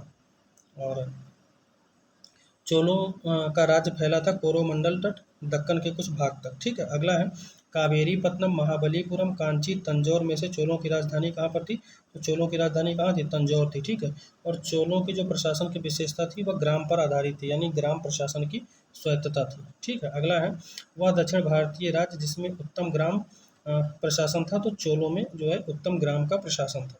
चोलों के अधीन ग्राम प्रशासन में बहुत से ब्यौरे जिन शिलालेखों में है वह है उत्तर मेरूर में। कहाँ पर, उत्तर मेरूर में। ठीक है, चोल शासकों के शासनकाल में उद्यान प्रशासन का कार्य देखा करता था, तो उसको कहा जाता था टोट्टवरियम। ठीक है, अगला है सही कथन इसमें बताना है। तो देखिए चोलों ने पांड्य तथा चेर शासकों को पराजित कर प्रायद्वीपीय भारत पर प्रारंभिक मध्यकालीन समय में अपना प्रभुत्व स्थापित किया था। चोलों ने दक्षिण पूर्वी एशिया के शैलेंद्र साम्राज्य के विरुद्ध सैन्य चढ़ाई की तथा कुछ क्षेत्रों को जीता था। अगला है चोल काल में निर्मित नटराज की कांस्य प्रतिमाओं की देवाकृति प्रायः चतुर्भुज में है। किसमें है, चतुर्भुज में है। अगला है दक्षिण भारत में विशेषकर चोल युग में स्थापत्य में विश्व का श्रेष्ठतम ठीक है प्रतिमा रचना माना जाता है नटराज को। चोल शासकों के समय बनी हुई प्रतिमाओं में सबसे अधिक विख्यात थी नटराज की शिव की प्रतिमा। ठीक है, ये कांसे की थी, ध्यान रखिएगा। शिव के दक्षिणामूर्ति प्रतिमा उन्हें प्रदर्शित करती है शिक्षक के रूप में। 72 व्यापारी चीन भेजे गए थे कुलोत्तुंग प्रथम के कार्यकाल में। अगला है चेर ठीक है, चोल, चेर, पल्लव एवं राष्ट्रकूट में से दक्षिण भारत का वह राजवंश जो अपनी सैनिक शक्ति के लिए, किसके, नौ सैनिक, ध्यान रखिएगा, मतलब नौ सैनिक शक्ति के लिए कौन विख्यात था, तो वो चोल लोग थे। कौन था, चोल। अगला हमारा हो जाता है चालुक्य, चोल, कदम तथा कलचुरी राजवंश में वह जिसके शासन अपने उत्तराधिकारी घोषित कर देते थे, तो चोल काल। ठीक है, चोल शासन जो शासक होते थे वो अपने मतलब शासन काल में ही अगला उत्तराधिकारी घोषित कर देते थे। चोल शासकों में जिसने बंगाल की खाड़ी में चोल झील का स्वरूप प्रदान किया गया था वह थे राजेंद्र प्रथम। ठीक है, अगला है गंगई कोंड चोलपुरम की उपाधि किसने धारण की थी, तो राजेंद्र प्रथम ने। ठीक है, वह चोल शासक जिसे चोल संगम ठीक है। चोल गंगम नामक बृहद कृत्रिम झील का निर्माण करवाया था, ठीक है। तो कौन था? राजेंद्र प्रथम ही था, ठीक है। वह चोल राजा जिसने जल सेना प्रारंभ की थी, ये भी राजेंद्र प्रथम था, ठीक है। बहुत ही मतलब कह सकते हैं सुनियोजित तरीके से युद्ध करता था और बहुत ही प्रतिभा संपन्न था। युद्ध में बहुत ही ज़्यादा मतलब इसका नेतृत्व करने का तरीका बहुत ही अलग था। चोल शासक जिसने श्रीलंका के उत्तरी भाग पर विजय प्राप्त की थी, राजराज प्रथम था, ठीक है। चोल राजाओं में वह जिसने सीलोन, ठीक है, पर पूर्ण रूप से विजय प्राप्त की थी, राजेंद्र प्रथम ही था। वह चोल राजा जिसने श्रीलंका को पूर्णतः स्वतंत्रता दी और सिंघल राजकुमार के साथ अपनी पुत्री का विवाह किया, कुलोत्तुंग प्रथम था, ठीक है, कुलोत्तुंग प्रथम। अब देख लेते हैं शब्द और उससे मतलब संबंधित बातें। एरीपत्ती का मतलब भूमि, ठीक है, जिससे मिलने वाला राजस्व अलग से ग्राम जलाशय के रखरखाव के लिए निर्धारित कर दिया जाता था। अगला है तनियूर, स्थानीय प्रशासन में बड़े नगरों को अलग कुर्रम गठित करना। अगला है घटिका, प्रायः मंदिरों के साथ संबंध विद्यालय। अगला है प्राचीन भारत का वह महत्वपूर्ण व्यापार केंद्र जो उस व्यापार मार्ग पर था जो कल्याण को बेंगी से जोड़ता था, तगर। चालुक्य वंश का महानतम शासक कौन था? पुलिकेशिन द्वितीय, ठीक है। चोल, चालुक्य, पाल तथा सेन में वह वंश जिसके द्वारा प्रायः महिलाओं के प्रशासन में उच्च स्थान मतलब महिलाओं को उच्च स्थान प्रदान किया गया था चालुक्य शासनकाल में, ठीक है। चालुक्यों की राजधानी कहाँ थी? वातापी थी। संस्कृत के कवि और नाटककार कालिदास का उल्लेख हुआ है पुलकेशिन द्वितीय के योहोल अभिलेख में। प्राचीन संस्कृत ग्रंथों में प्राप्त यानी यौन प्रिय शब्द होता है काली मिर्च के लिए। यौन प्रिय शब्द किसके लिए है? काली मिर्च के लिए। संगम साहित्य में तोलकाप्पियम एक ग्रंथ है तमिल व्याकरण की, ठीक है। शिल्पाधिकारम के लेखक कौन है? इलिंगो आदिंगल। आगे हम देख लेते हैं तिरुकुर्रल, ये दर्शन है, तोलकाप्पियम व्याकरण है, शिल्पाधिकारम जो है ये प्रेम कथा पुस्तक है और मणिमेखले ये वणिक कथा है। अगला हमारा आ जाता है ईसा के प्रारंभिक शताब्दियों में भारत तथा रोम के बीच घनिष्ठ व्यापारी संबंध की सूचना हमें अरिकामेडु पुरास्थल की खुदाई से प्राप्त होते हैं, ठीक है। अगला है अरिकामेडु ताम्रलिप्ति, ठीक है, कोरके तथा बारबेकिम में से वह बंदरगाह जो पेडुका नाम से दी पेरिप्लस ऑफ द इरिथ्रियन सीरी के लेखक को ज्ञात था, अरिकामेडु, ठीक है। रोमन बस्ती प्राप्त कहाँ से हुई? अरिकामेडु से। अगला है एम्फोरा जार होता है लंबा एवं दोनों तरफ हत्थेदार जार होता है। अगला है कदम्ब, चेर, चोल, पांड राजवंशों में जिनका उल्लेख संगम साहित्य में नहीं हुआ है कदम्ब का। चोर, चेल, पल्लव, पांड में से हुआ जो तमिल देश के संगम युग का राजवंश नहीं था, पल्लव। अगला है धार्मिक कविताओं का संकलन, कुरल है, ध्यान रखिएगा। कुरल क्या है? तो तमिल भाषा में है, ये धार्मिक कविताओं का एक संकलन है। अगला है तमिल का लघु वेद की संज्ञा किसे दी जाती है? कुरल को। और तमिल का रामायण एवं रामा अवतारम लेखक कौन है? कंबन है, ध्यान रखिएगा, ये बहुत इंपॉर्टेंट है। अगला है मध्यकालीन भारत में संस्कृति इतिहास के संदर्भ में सत्य कथन है। तमिल क्षेत्र के सिद्ध सितर एकेश्वरवादी थे तथा मूर्ति पूजा की निंदा करते थे। कन्नड़ क्षेत्र में लिंगायत पुनर्जन्म के सिद्धांत पर प्रश्न चिन्ह लगाते थे तथा जाति अधिक्रम को अस्वीकार करते थे। आगे है देखिए, गुप्त जो है ये देवगढ़ से, चंदेल खजुराहो, चालुक्य बादामी और पल्लव पनमलई, ठीक है। ये स्थल की बात दी हुई है। अगला है चतुर्वेदिंगलम, ठीक है, परिषद, अष्टदिग्गज तथा मणिग्राम में से वह जो प्राचीन काल में व्यापारियों का निगम था, तो क्या था? मणिग्रामम, ठीक है। अगला है दक्षिण भारत का प्रसिद्ध तकोल्लम का युद्ध, जो तकोल्लम का युद्ध था, किसका? तकोल्लम का युद्ध, ये चोल और राष्ट्रकूटों के मध्य लड़ा गया था। अगला है चोल साम्राज्य को अंततः समाप्त किया, किसने समाप्त किया? मलिक काफूर ने। अगला जो हमारा हो जाता है संगम युग में उदयपुर विख्यात था सूती वस्त्र के केंद्र के रूप में, ठीक है। पांड राज्य की जीवन रेखा किसको कही जाती थी? बेंगी नदी को, ठीक है। संगम पत्तन में जो पश्चिमी तट स्थित था वो था नौरा, टोंडी, ठीक है, मुसरी और नेलसेंडा। अगला है संगम कालीन साहित्य में कौन ओ एवं मन्नन प्रयुक्त होता था, तो किसके लिए? राजा के लिए। अगला है तृतीय संगम हुआ था मदुरई में, ठीक है। प्रथम एवं द्वितीय सम्मेलन कहाँ हुआ था? मदुरई और कपाटपुरम में, ध्यान रखिएगा। और वह ऋषि जिसके बारे में कहा जाता है जिन्होंने दक्षिण भारत का, ठीक है, आर्यकरण किया था, उन्हें आर्य बनाया, अगस्त ऋषि ने, ठीक है। अब देख लीजिए यहाँ पर सुमेलित करना है। चालुक्य जो है ये बादामी के थे, पल्लव कांचीपुरम के, हर्ष कन्नौज और पांड मदुरा। अगला हमारा होता है वह चीनी यात्री जिसने चालुक्यों के शासनकाल में चीन एवं भारत के संबंध का विवरण दिया है, तो हो जाएगा मतवालिन। किसने? मतवालिन ने, ठीक है। चालुक्य राजपूत, गुप्त एवं मौर्य में से वह राजवंश जिसने उत्तर भारत पर शासन नहीं किया था, चालुक्यों ने, ठीक है। कदम्ब राजाओं की राजधानी क्या थी? तो देखिए कदम्ब राजाओं की राजधानी क्या थी? बनवासी थी। अगला है दक्षिण भारत का वह वंश जिसके राजा ने रोम राज्य में एक दूत, ठीक है, 26 ईसा पूर्व भेजा था, तो पांड्य। अगला हमारा हो जाता है मीनाक्षी मंदिर कहाँ स्थित है? मदुरई में। ठीक है, अब देख लेते हैं यहाँ पर मैचिंग दिया हुआ है। मीनाक्षी मंदिर कहाँ है? मदुरई में। वेंकटेश्वर मंदिर कहाँ है? तिरुमाल में। महाकाल मंदिर कहाँ है? उज्जैन में। ठीक है, और ये उज्जैन क्षिप्रा नदी पर स्थित है, ध्यान रखिएगा। बेलूर मठ कहाँ है? हावड़ा में। ठीक है, तो इस प्रकार से जो है हमने महत्वपूर्ण कुछ फैक्ट्स थे उसको देखा जो प्राचीन इतिहास में थे, और ये आगामी जितनी भी परीक्षाएं होने वाली हैं उनके लिए बहुत महत्वपूर्ण है। तो इस वीडियो को आप लोग देखिए और ज़्यादा से ज़्यादा अपने दोस्तों को शेयर करिए, और जिनको लगता है कि ये वीडियो हमारे लिए महत्वपूर्ण है, तो अगर आपके लिए हो सकती है तो अन्य आपके भाई मित्रों के लिए भी हो सकती है, तो इसको जो है अपने व्हाट्सएप स्टेटस पर भी लगा सकते हैं। ठीक है, और जिससे हमको और प्रोत्साहन मिलेगा। तो आप लोग जो है इसको देखिए और कमेंट बॉक्स में जो भी समस्या आती है उसको बताइए। बहुत बहुत धन्यवाद। जय हिंद, वंदे मातरम।